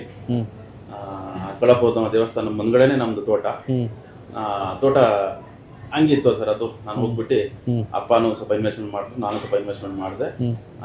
ಬೋರ್ ಹಾಕೊಂಡು ಒಳ್ಳೆ ಇದು ಮಾಡಿಕೊಂಡು ನಾನು ನಮ್ಮ ಅಪ್ಪ ಜಾಲಿಯಾಗಿ ನಾವಿಬ್ರೆ, ನಾನು ನಮ್ಮ ಅಪ್ಪ ಫ್ರೆಶ್ ಅಪ್ ಆಗ್ಬಿಡ್ತು. ಅವರು ರಿಟೈರ್ಮೆಂಟ್ ತೊಗೊಂಡ್ಬಿಟ್ರು. ನಮ್ಮ ಅಪ್ಪ ನಾನು ಹೋಗ್ತೀನಿ ಅಂದ್ರೆ ರಿಟೈರ್ಮೆಂಟ್ ಅಮೌಂಟ್ ನಂದು ಇದು, ನಮ್ಮ ಅಣ್ಣನ ಸ್ವಲ್ಪ ಸಪೋರ್ಟ್ ಮಾಡಿದ್ರು. ಎಲ್ಲ ಸೇರಿ ನಾನು ಅಲ್ಲಿ ಹೋಗಿ ಹಸುಗಳು ಸಾಕೊಂಡು ಸ್ಟಾರ್ಟ್ ಮಾಡಿದೆ. 2004 ಅಲ್ಲಿ. ಎಷ್ಟು ಹಸು ಸಾಕಿದ್ರಿ ಸರ್? ನಾನು ಮಡವಳ್ಳಿಯಿಂದ 3 ಹಸುಗಳು ಬಂದು ಸರ್. ಫಸ್ಟ್ ಟ್ರೈನಿಂಗ್ ತೊಗೊಳೋಣ ಅಂತ ನಮ್ಮ ಅಪ್ಪ 3 ಹಸುಗಳು ಕೊಡಿಸಿದ್ರು. ಆ 3 ಹಸುಗಳಲ್ಲಿ ನಮ್ಮ ಕೊಳ್ಳಾಪುರದ ದೇವಸ್ಥಾನ ಐತಲ್ಲ, ಅದೇ ಪೂಜಾರಪ್ಪ ಅವರು ನಮ್ಗೆ ಕಲ್ಸಿದ್ರು. ಅಂದ್ರೆ ಅವ್ರಿಗೂ ಹಸುಗಳು ಸಾಕೋದು ತುಂಬಾ ಚೆನ್ನಾಗಿತ್ತು. ಅವರೆಲ್ಲ ನನ್ನ ಹಸುಗಳು ನೋಡ್ಕೊಂಡಿದ್ರು. 3 ಹಸುಗಳಿಂದ ನನ್ನ ಪ್ರಯಾಣ ಸ್ಟಾರ್ಟ್ ಆಯ್ತು. 80 ಹಸುಗಳು ಮಾಡಿದೆ ನಾನು 2008 ತಗ. 2008 ತಗ 80 ಹಸುಗಳು. ಬಟ್ ಅದಕ್ಕೆ ಡೆಡಿಕೇಶನ್ ಕೊಟ್ಟೆ. ಏನಂದ್ರೆ ಬರೀ ಬಿಸ್ನೆಸ್ ದುಡ್ಡು ಅಂತ ಏನಿಲ್ಲ, ಒಂದು ತಾಯಿಗೆ ಹೆಂಗ್ ಸಾಕ್ಬೇಕು ಅಂತ ಅದೆಲ್ಲ ತೋರಿಸ್ಕೊಡ್ತು ನಮ್ಮ ತಾಯಿ. ಅದು ನಮ್ಮ ಹಸ. ಅದು ಹಾಲು ಕೊಡೋದು, ಅದು ಒಂದಲ್ಲ, ಅದು ಎಲ್ಲ ಏನು ವೇಸ್ಟ್ ಇಲ್ಲ ಸರ್. ನಮ್ಮ ಹಸ ಆಯ್ತಲ್ಲ, ಬರೀ ಹಾಲು ಕೊಡೋದಂತ ಇಲ್ಲ, ಟೋಟಲ್ ಆಗಿ ನಮ್ಮ ತಾಯಿ ಹೆಂಗ್ ನೋಡ್ಕೊಂತೈತೆ ಅದರಿಂದ 4 ಪಟ್ಟು ನಮಗೆ ನಮ್ಮ ಹಸ. ಒಂದ್ಸಲಿ ಅದು ಕನೆಕ್ಟ್ ಆಗ್ಬಿಟ್ರೆ ಅದ್ರ ಪ್ರೀತಿ ನಮಗೆ ಮಾತ್ರ ಗೊತ್ತಾಗುತ್ತೆ, ಬೇರೆಯವ್ರಿಗೆ ಎಕ್ಸ್ಪ್ಲೈನು ಮಾಡೋಕ್ಕಾಗಲ್ಲ, ಅದು ಗೊತ್ತೂ ಆಗೋದಿಲ್ಲ. ಇವತ್ತು ಯಾರ್ಯಾರು ವೀಕ್ಷಕರು ನೋಡ್ತಾರೆ ಅವ್ರಿಗೆ ಹಸು ಪ್ರೀತಿ ಅಂತಂದರೆ ಮೇ ಬಿ ನಾವು ಹೇಳೋ ವರ್ಡಲ್ಲಿ ಅರ್ಥ ಆಗುತ್ತೆ. ಬಟ್ ಒಬ್ಬ ಅನುಭವಿಸೋನಿಗೆ ಗೊತ್ತಿದೆ ಅದ್ರಲ್ಲಿ ಏನು ಪ್ರೀತಿ, ಅದು ಹೆಂಗೆ ಆ ಮೂಕ ಭಾವನೆಯನ್ನು ಹೆಂಗೆ ಎಕ್ಸ್ಪ್ರೆಸ್ ಮಾಡುತ್ತೆ. ಆಮೇಲೆ ಏನಾಯ್ತು, 2004 ಅಲ್ಲಿ ಸ್ಟಾರ್ಟ್ ಮಾಡಿದಲ್ಲ, ಆ ಹಳ್ಳಿ ಜನ ಎಲ್ಲ ನಮ್ಗೆ ನೋಡೋದು. ಪಾಠ ಹುಡುಗ ಬಂದ್ಬಿಟ್ಟು ಹಿಂಗೆ ಚೆನ್ನಾಗಿ ಒಂದು 80 ಹಸ ಸಾಕೊಂಡು 80 ಹಸ ಸಾಕೊಂಡಿದ್ದಾನಲ್ಲ, ಅದು ಸಡನ್ ಆಗಿ ಆಗಿಲ್ಲ ನನಗೆ. 80 ಹಸ ಸ್ಟೆಪ್ ತಗೊಂಡು ಸರ್ 2 ವರ್ಷ ಹೋಯ್ತು ನನಗೆ. ಅಂದ್ರೆ ಒಂದು 3 ಹಸುಗಳಿಂದ ಹೆಂಗ್ ಮಾಡೋದು ಮಾಡ್ಕೊಂಡು, ತಿರ್ಗಿ ಅಲ್ಲಿಂದ ಒಳ್ಳೆ ಒಳ್ಳೆ ಹಸುಗಳು ಸಿಗ್ತದೆ, ಅಲ್ಲಿಂದ ಹೋಗಿ ಪರ್ಚೇಸ್ ಮಾಡ್ಕೊಂಡು. ಅನ್ಫಾರ್ಚುನೇಟ್ಲಿ ನಮ್ಮ ಅಪ್ಪನ ತೀರೋಗ್ಬಿಟ್ಟು 2008 ಅಲ್ಲಿ ನಮ್ಮ ಅಪ್ಪ ತೀರೋಗ್ಬಿಟ್ರು. ಇನ್ನು ಅದೇನೋ ನಮ್ಮ ದೇವರಿಗೆ ಅದೇನು ಇಷ್ಟನೋ ಏನು ಗೊತ್ತಿಲ್ಲ, ಬೆಂಗಳೂರು ಬಿಡ್ತು. ಸೆಕೆಂಡು ತುಮಕೂರಲ್ಲಿ ಗಿರಗ ಆಗ್ತಾ ಇಲ್ಲ, ಅಪ್ಪ ತೀರೋಗ್ಬಿಟ್ಟು. ಹಂಗೋ 1 ವರ್ಷ ತಳ್ಳಿಬಿಟ್ಟೆ. 9 ತನಕ ತಳ್ಳಿಬಿಟ್ಟು ಎಲ್ಲ ಹಸುಗಳೆಲ್ಲ ಸೇಲ್ ಮಾಡಿ ಎಲ್ಲ ಕೊಟ್ಬಿಟ್ಟು, ಅದು ಸ್ವಲ್ಪ ಜಮೀನು ಸ್ವಲ್ಪ ತಕರಾರಾಯ್ತು. ಅದರಿಂದ ಅದು ಮನ್ಸಿರ್ಲಿಲ್ಲ ನನಗೆ. ಯಾಕಂದ್ರೆ ಒಂದು ದೊಡ್ಡವರು ಇರೋ ತನಕನೂ ಹಿಂದ್ಗಡೆ ಅವರು ಸುಮ್ಮನೆ ಇರ್ತಾರೆ. ಒಂದು ದೊಡ್ಡವ್ರು ಹೋದ ತಕ್ಷಣ ಗೊತ್ತು ಏನೊಂದೊಂದು ಮಾಡ್ಬಿಡ್ತಾನೆ ಇವನು, ಅದು ಇದು ಅಂತ ಹೇಳ್ಬಿಟ್ಟು ಸರಿ ಬೇಡ ಅಂತ ಮನ್ಸೇ ಬೇಜಾರಾಗ್ಬಿಡ್ತು. ತಿರ್ಗಾ ಬೆಂಗಳೂರು ಬಂದೆ. ಬೆಂಗಳೂರು ಬಂದ್ಬಿಟ್ಟು ಅಣ್ಣ ಜೊತೆ ಇದ್ದೆ. ಬೆಂಗಳೂರಲ್ಲಿ ಇರಕ್ಕಾಗಿಲ್ಲ ನನಗೆ, ಇರಕ್ಕಾಗಿಲ್ಲ. ಒಂದ್ ಮನ್ಸೇ ಇಲ್ಲ. ತಿರ್ಗಾ ಅದೇ ತಾಯಿ ಫೀಲಿಂಗು. ಈಗ 3 ಕನೆಕ್ಷನ್ ಆಗ್ಬಿಡ್ತಿದ್ವಿ. ಒಂದ್ ನನ್ನ ತಾಯಿ, ನನ್ನ ಸೀಮೆ ಹಸ, 3 ನಮ್ಮ ಅಪ್ಪ. ಈ 3 ಜನ ನನಗೆ ಜೀವನದಲ್ಲಿ ಇದ್ದಿದ್ದು ಮೇನ್ ಇಂಪಾರ್ಟೆಂಟ್ ಕ್ಯಾರೆಕ್ಟರ್ಗಳು. 3 ಜನ ನಂದು ಲೈಫಲ್ಲಿ ಇಲ್ವೇ ಇಲ್ಲ. ತಿರ್ಗಾ ಬೆಂಗಳೂರೆಲ್ಲ ಬೇಡ ಇರೋದು ಅಂತ ನಾನು ಹೇಳ್ದಲ್ಲ, ನಮ್ಮ ಮಾಮಾಗೆ ವಾಶ್ ಮಾಡ್ತಿದ್ದೆ ಗ್ರಾನೈಟ್ ಬಿಸ್ನೆಸ್ ಅದು ಇದು ಅಂತ. ಆಮೇಲೆ ಅವರು ಸಿರಾ ಹತ್ರ ಮುಂದ್ಗಡೆ ಒಂದು ಆಂಧ್ರದಲ್ಲಿ ಕೋರೆ ಮಾಡ್ಕೊಂಡಿದ್ರು, ಮಾಲಲ್ಲಿ ಗ್ರಾನೈಟ್ ಅಂತ ದೊಡ್ಡ ಒಂದು ಎಕ್ಸ್ಪೋರ್ಟ್ ಅವರು. ಅಲ್ಲಿ ಹೋಗ್ದೆ. ಅಲ್ಲಿ ಹೋಗ್ಬಿಟ್ಟು ಅವಾಗ ನಮ್ಮ ಅಮ್ಮ ಇರ್ಲಿಲ್ಲ, ಅವರು ಎಕ್ಸ್ಪರ್ಟ್ ಆಗಿದ್ರು ನಮ್ಮ ಅಮ್ಮ. ಬಟ್ ಆ ಬಂಡೆ ನೋಡ್ಕೊಂಡು ಅದು ಹೆಂಗ್ ಮಾಡ್ಬೇಕು, ಪ್ರೊಡಕ್ಷನ್ ಏನ್ ಮಾಡ್ಬೇಕು ಅಂತ ನಾ ಸ್ವಲ್ಪ ದುಡ್ಡು, ನಾನು ಏನ್ ದುಡ್ದಿದ್ದು ದುಡ್ಡು ಸ್ವಲ್ಪ ಅಮೌಂಟ್ ತಗೊಂಡು ನಾನು ಕೋರೆ ಸ್ಟಾರ್ಟ್ ಮಾಡಿದೆ. 2010 ಅಲ್ಲಿ ನಾನು ಕೋರೆ ಬಿಸ್ನೆಸ್ ಸ್ಟಾರ್ಟ್ ಮಾಡಿದೆ. ಅವಾಗ ನಂದು ವಯಸ್ಸು 21-22 ಅಷ್ಟೇ ನಾನು ಕೋರೆ ಸ್ಟಾರ್ಟ್ ಮಾಡಿದೆ. ಅದು ಯಂಗೆಸ್ಟ್ ನಾನು. ಅಷ್ಟರೊಳಗೆ ನೀವು 80 ಹಸ ಸಾಕಿದ್ರಿ, 4.5 ಲಕ್ಷ ಸೇವಿಂಗ್ ಮಾಡಿದ್ರಿ. ಆ 4.5 ಲಕ್ಷ 80 ಹಸು ಆಗಿತ್ತು. ಈ 80 ಹಸು ಇವಾಗ ಕೋರೆ ಬಿಸ್ನೆಸ್ ಬಂದೆ. ಅದು ಟ್ರೇಡಿಂಗ್ ತರ ಸ್ಟಾರ್ಟ್ ಮಾಡಿದೆ. ಟ್ರೇಡಿಂಗ್ ಅಂದ್ರೆ ಕಲ್ ತಗೊಳೋದು. ಇದು ನಮ್ ಜಿಗ್ನಿ ಐತಲ್ಲ, ಜಿಗ್ನಿ, ಹೊಸೂರು, ಎಲ್ಲೆಲ್ಲ ಫ್ಯಾಕ್ಟ್ರಿ ಐತೆ, ಆ ಟ್ರೇಡಿಂಗ್ ಮಾಡೋ ಸ್ಟಾರ್ಟ್ ಮಾಡಿದೆ. ಆ ಬಿಸ್ನೆಸ್ ಅಲ್ಲಿ ನಮ್ಗೆ ಗೊತ್ತು ಹೆಂಗೆ ಅದು ಟ್ರೇಡಿಂಗ್ಗಳು ಮಾಡೋದು ಅದು ಅಂತ. ಅಲ್ಲಿ ಮಡಸಿರ ಅನ್ನೋ ಒಂದು ಊರು ಐತೆ, ಅಗಳಿ ಅಂತ ಒಂದು ಊರು ಐತೆ. ಅಲ್ಲಿಂದ ನಾನು ಅಮೌಂಟ್ ಮಾಡ್ಕೊಂಡು ಆ ಟೈಮಲ್ಲಿ 1 CR ನಾನು ಅಮೌಂಟ್ ದುಡ್ಡಿದ್ದೆ ಸರ್. ಆ ಟೈಮಲ್ಲಿ ನಾನು ಮದ್ವೆ ಆಗೋ ಟೈಮ್ ನಾನು ಸ್ವಂತ ದುಡ್ಡು ದುಡ್ಡಿದ್ದು ಒಂದು 1.5 CR ನನ್ನ ಅಮೌಂಟ್ ಇತ್ತು. ಒಳ್ಳೆ ಮದ್ವೆ ಆಗದೆ ಇವ್ರ ಜೊತೆ ಆಗ್ಬಿಟ್ಟು ತಿರ್ಗಾ ನನಗೆ ಕದ್ರಿ ಹತ್ರ ಸ್ವಂತ ಕೋರೆ ತಗೊಂಡೆ ಸರ್. ವೈನ್ ಬ್ರೆಡ್ ಅಂತ ತುಂಬಾ ಡಿಮ್ಯಾಂಡಿಂಗ್ ಮೆಟೀರಿಯಲ್ ವೈನ್ ಬ್ರೆಡ್. ಆ ಕೋರೆ ನಾನು ಸ್ಟಾರ್ಟ್ ಮಾಡಿದೆ. ಆ ಕೋರೆಯಲ್ಲಿ ಎಕ್ಸ್ಪೋರ್ಟ್ ಆಗೋದು, ಲೋಕಲ್ ಸೇಲ್ ಆಗೋದು ಎಲ್ಲ ಆಗೋದು. ನಾನು ಹೇಳ್ತೀನಿ ಯಾವುದು ನನ್ನ ಬಿಸ್ನೆಸ್ಸು ನನ್ಗೆ ಕರೆಕ್ಟಾಗಿ ನನ್ನ ಕೈಗೆ ಬರಲ್ಲ. ಆ ಟೈಮಲ್ಲಿ ಏನಾಯ್ತು, ಆ ಕದ್ರಿಯಲ್ಲಿ ಮಾಡ್ತೀನಲ್ಲ, ಇದು ನಮ್ಮ ಪೂರ್ತಿ ಆಂಧ್ರ ಪ್ರದೇಶ ಹೊಂದಿದ್ದೀನಿ. ನಮ್ಮ CM ಅಲ್ಲಿ ಆಂಧ್ರದ CM ಅನ್ಫಾರ್ಚುನೇಟ್ಲಿ ಒಂದು ಹೆಲಿಕಾಪ್ಟರ್ ಕ್ರಾಶ್ ಅಲ್ಲಿ ತಿರ್ಕೊಂಡ್ರು. ವಯಸ್ಸಾರು ತಿರ್ಕೊಂಡ್ರು. ಅದಾದ ತಕ್ಷಣ ಏನೋ ಅಲರ್ಟ್ ಮಾಡ್ಬಿಟ್ರು ಅಲ್ಲಿ, ಆಂಧ್ರ ತೆಲಂಗಾಣ ಸಪ್ರೇಟ್. ನನ್ನ ಫೈಲ್ ಮಾಡ್ಬಿಟ್ಟು ಎಲ್ಲ ಆಂಧ್ರದಲ್ಲಿ. ಅಂದ್ರೆ ಕೋರೆ ಆಂಧ್ರದಲ್ಲಿ, ಫೈಲ್ ಎಲ್ಲ ತೆಲಂಗಾಣದಲ್ಲಿ, ಹೈದರಾಬಾದ್. ಇವ್ರ ಗಲಾಟೆ ಒಂದು ವರ್ಷ ಕೋರೆನೂ ನಡೆದಿಲ್ಲ. ಕೋರೆ ಹೆಂಗಂದ್ರೆ ಸರ್, ಇದು ಅದೊಂದು ಮೊಟ್ಟೆ ತರ. ಅದ್ಮೇಲೆ ಕರೆಕ್ಟಾಗಿ ಕೋಳಿ ಕೂತ್ಕೊಂಡ್ರೆ ಮತ್ತೆ ಮರಿ ಬರೋದು ಅದರಲ್ಲಿ. ಇಲ್ಲ ಅಂದ್ರೆ ಅದು ಮೊಟ್ಟೆ ಕೆಟ್ಟೋಗ್ತದೆ, ಇರಲ್ಲ ತಿರ್ಗಾ. ಅದು ಏನ್ ಮಾಡಕ್ ಆಗಲ್ಲ, ಅದು ವೇಸ್ಟ್ ಆಗ್ಬಿಡ್ತದೆ. ಮದುವೆ ಆಗಿದ್ದೀನಿ, ನಮ್ದು ಫಾತಿಮಾ ಬಂದಿರ್ಲಿಲ್ಲ, ನನ್ನ ಮಗಳು ಮದುವೆ ಆಗೈತೆ, ಕೋರಿ ಮಾಡ್ತಾ ಇದೀನಿ. ಟೋಟಲ್ ಇನ್ವೆಸ್ಟ್ಮೆಂಟ್ ಎಷ್ಟು ದುಡಿದೀನಿ ಎಲ್ಲ ಟೋಟಲ್ ಅಮೌಂಟ್ ಅಲ್ಲಿ ಹಾಕ್ಬಿಟ್ಟಿದ್ದೀನಿ ಕದ್ರಿಯಲ್ಲಿ. ವೈನ್ ರೆಡ್ ಅಂತ ಈ ಪ್ರೊಡಕ್ಷನ್ ತೆಗ್ದೆ ನಾನು ಸುಮಾರು ಒಂದು 3-4 ತಿಂಗಳು ಮಾಡಿದೆ. ಆಮೇಲೆ ಆಂಧ್ರ ತೆಲಂಗಾಣ ಸಪ್ರೇಟ್ ಆಯ್ತು, ಫೈಲ್ ಅಲ್ಲೆಲ್ಲ ಹೋಗ್ಬಿಡ್ತು. ತಿರ್ಗಾ ಅಲ್ಲಿಂದ ಆಂಧ್ರದ ವಿಜಯವಾಡ ಮಾಡ್ತೀನಿ ಅಂತ ಹೇಳ್ಬಿಟ್ರು, ಎಲ್ಲ ನನ್ನ ಫೈಲ್ ಅಲ್ಲೂ ಹೋಯ್ತು. ಹಂಗ್ ಮಾಡ್ತಾ 1.5 ವರ್ಷ ಆಗ್ಬಿಡ್ತು ಸರ್. 1.5 ವರ್ಷ ಮುಗೀತು. ಅಷ್ಟೊಳಗೆ ನಾನು ಇದ್ದದ್ ಬದೆಲ್ಲ ಲಾಸ್ ಮಾಡ್ಕೊಂಡ್ಬಿಟ್ಟೆ. ಯಾ ಪೊಕ್ಲಿನ್ ತೊಗೊಂಡೋಗಿ ಅದು ಕೆಲಸ ಮಾಡಕ್ಕೆ ನಾನು ದುಡ್ಡಿಲ್ಲ, ಡೀಸೆಲ್ಗೂ ದುಡ್ಡಿಲ್ಲ. ಕೇರ ಫುಟ್ಪಾತ್ ಆಗ್ಬಿಟ್ಟೆ ಒಂದೇ ಸಲ. ಸಣ್ಣ ಮಗುವಿಂದ ನೋಡ್ಕೊಂಡ್ ಬಂದಿದ್ದು ದುಡ್ಡು ನಾನು. ಈಗ ಇದ್ದಕ್ಕಿದ್ದಕ್ಕೆ ಕೇರ ಫುಟ್ಪಾತ್ ಆಗ್ಬಿಟ್ಟೆ. ಅನ್ಫಾರ್ಚುನೇಟ್ಲಿ ನನ್ನ ಮನೆ ಇತ್ತು ಜಯನಗರ್ 40 ಬ್ಲಾಕ್ ಅಲ್ಲಿ. ಅದು ಏನೋ ಒಂದು ಕಾರಣದಲ್ಲಿ ಸೇಲ್ ಆಯ್ತು. ಅದು ಅಮೌಂಟ್ ನನ್ನ ಕೈಗೆ ಬಂದಿಲ್ಲ, ಅದನ್ನು ಹೋಯ್ತು. ಸರಿ ಆಗ್ಲಿ ಅಂತ ನಾವು ಇವಳು ಹುಟ್ತಾಳೆ ಫಾತಿಮಾ, ನಾನು ಒಂದು ಬಾಡಿಗೆ ಮನೆ ತಗೊಂಡಿದ್ದೀನಿ ಲಕ್ಷದಲ್ಲಿ. ಝೀರೋ ಅವಾಗ, ಟೋಟಲ್ ಝೀರೋ ಸರ್. ನನ್ನ ಹತ್ರ ನಾಳೆ ಕಣ್ಣಿನೂ ಅಮೌಂಟ್ ಇಲ್ಲ. ಆ ಟೈಮಿಂದ ನನ್ನ ಫಾತಿಮಾ ಆಗ್ತಾಳೆ. ಬಹಳ ಕಷ್ಟದಿಂದ ಇವಳಿಗೆ ನಾನು ಸಾಕ್ತೀನಿ. ಫಾತಿಮಾಗೆ ಹೆಂಗೆ ಇವಳಿಗೆ 9 ತಿಂಗಳು ಏನೋ ಮುಗಿದದೆ. ಇದಕ್ಕೆ ಒಂದು ಅಮೌಂಟ್ ಬಂದಿರ್ತದೆ ನನ್ನ ಅಕೌಂಟಲ್ಲಿ, 10 lakh rupees ಅಮೌಂಟು. ಅದು ನಮ್ಮ ಅಪ್ಪದೇ ಅಮೌಂಟು, ಅದು ಬಂದಿರ್ತದೆ ನನ್ನ ಅಮೌಂಟು. ಅಲ್ಲಿಂದ ನಾನೇನು ಮಾಡ್ತೀನಿ, ಇವ್ರಿಬ್ರಿಗೆ ಹೇಳಲ್ಲ, ಇವಳೇನು ಮಾತಿಗೆ ಹೋಗಿ ಬರಲ್ಲ, ಅವಳಿಗೆ ಏನು ಹೇಳಲ್ಲ. ಸರಿ ಬರ್ತೀನಿ, ಮಗಳು ಚೆನ್ನಾಗಿ ನೋಡ್ಕೊ ಅಂತ ಹೇಳ್ಬಿಟ್ಟು ನಾನು ಇಲ್ಲಿ ಹತ್ತಿರ ಸಿರಾಗ ಹೋಗಿ ಅಲ್ಲಿ ಲಾರಿ ತೊಗೊಂಡು ನಾನು 4 ವರ್ಷ ಮನೆಗೆ ಕರೆಕ್ಟಾಗಿ ಬಂದಿಲ್ಲ. 4 years ನಾನು ಜೈಲೋ ಕಾರ್ ಐತೆ ಇಲ್ಲಿ ಆಕ್ಸಿಡೆಂಟ್ ತೋರಿಸ್ತೀನಿ. ಅದರಲ್ಲಿ ನಾನು ಬೆಡ್ ಮಾಡಿದ್ದೆ. ನಾನು ಎಷ್ಟು ಝೀರೋ ಆಗಿದ್ದೀನಿ ಅದು 10 ದುಡಿಬೇಕು ಈಗ ತಿರ್ಗಾ ನಾನು ಅಂತ ಹೇಳ್ಬಿಟ್ಟು ಅದು ಲಾರಿ ತೊಗೊಂಡು, ನನಗೆ ಗೊತ್ತಿರೋ ಗ್ರಾನೈಟ್ ಬಗ್ಗೆ ಗೊತ್ತೈತಲ್ಲ, ತಿರ್ಗಾ ನಾನು ಮೈನಿಂಗ್ ಅಲ್ಲಿ ಕಲ್ ತೊಗೊಳೋದು, ಇಲ್ಲಿ ಜಿಗಿನಿಯಲ್ಲಿ ಹಾಕೋದು. ಕರೆಕ್ಟ್. ಒಂದ್ ಲಾರಿಯಿಂದ 12 ಲಾರಿ ಮಾಡ್ತೀನಿ. 7 ಕಾಲಿನಿಂದ ನನಗೆ ಬಂತು ಅಂತ ನಂದು ಇದು. ಯಾಕಂದ್ರೆ ಇವಳ ಮುಖ ನನ್ನ ತಾಯಿ ತರಾನೆ, ಸೇಮ್ ನಮ್ಮ ತಾಯಿ ನೋಡ್ಬೇಕು, ಇವಳು ನೋಡ್ಬೇಕು ಸೇಮ್. ಅದಕ್ಕೆ ಇವಳು ಆಸೆ ಪೂರ್ತಿ ಮಾಡ್ಬೇಕು. ಆಕ್ಚುಲಿ ಇವಳು ಆಸೆ ಇಲ್ಲ, ಇದು ಎಲ್ಲ ಪೂರ್ತಿ ಮಾಡ್ತಾರದ್ ನಾನು. ನನ್ನ ತಾಯಿ ಆಸೆ ಪೂರ್ತಿ ಮಾಡ್ತಾರ. ಇವಳ್ದೆಲ್ಲ ಇದು ಯಾವಾಗ ಪೋಷಣೆ ಹೇಳಿ ಇವಳು ನನ್ಗೆ ಕೇಳ್ತಾರೆ, ಅಪ್ಪ ನೀವು ಬರೇ ಅಲ್ಲೆಲ್ಲ ಹೋಗ್ತಾ ಇರ್ತೀರಾ ಫ್ಲೈಟ್ ಅಲ್ಲಿ, ನಾನು ಕರ್ಕೊಂಡು ಹೋಗಲ್ಲ, ನನಗೂ ಫ್ಲೈಟ್ ಬೇಕೇ ಬೇಕು, ನನ್ನ ಹತ್ರನೇ ಫ್ಲೈಟ್ ಇರಬೇಕು ಅಂತ ಹೇಳೋಳು ಪೋಷಣೆ ಹೇಳಿ. ಹೌದಾ ಮಗಳೇ ಆಗ್ಲಿ ಅಂತ ಹೇಳ್ಬಿಟ್ಟು ಇಲ್ಲಿಂದ ನಾನು ಗುಜರಾತ್, ನಾನು ಸ್ವಲ್ಪ ಸೂಫಿಸಮ್ ಅಲ್ಲಿ ಜಾಸ್ತಿ ಬಿಲಿ ಮಾಡೋದು. ಧರ್ಮ ದರ್ಗಾ ಗೊತ್ತು ನನಗೆ. ಎಲ್ಲಾ ಕಡೆ ದರ್ಗಾ ಹೋಗ್ತಾ ಇರ್ತೀನಿ. ಅಜ್ಮೀರ್, ನಮ್ದು ನಿಜಾಮಂದೌರಿಯ, ಡೆಲ್ಲಿ ಅಂತ ದರ್ಗಾ ಹೋಗ್ತಾ ಇರ್ತೀನಿ. ಅವಾಗ ಬೈಕಾ ನಾನು ಗುಜರಾತ್ ಕಡೆಯಿಂದ ಹೋಗ್ತಾ ಇರ್ತೇನೆ. ವಡೋದರ ಹತ್ರ ನೋಡ್ತೀನಿ ಲೆಫ್ಟ್ ಸೈಡ್ ಅಲ್ಲಿ ಒಂದು ಒಳ್ಳೆ ಹೋಟೆಲ್, ಫ್ಲೈಟ್ ಹೋಟೆಲ್ ಐತೆ.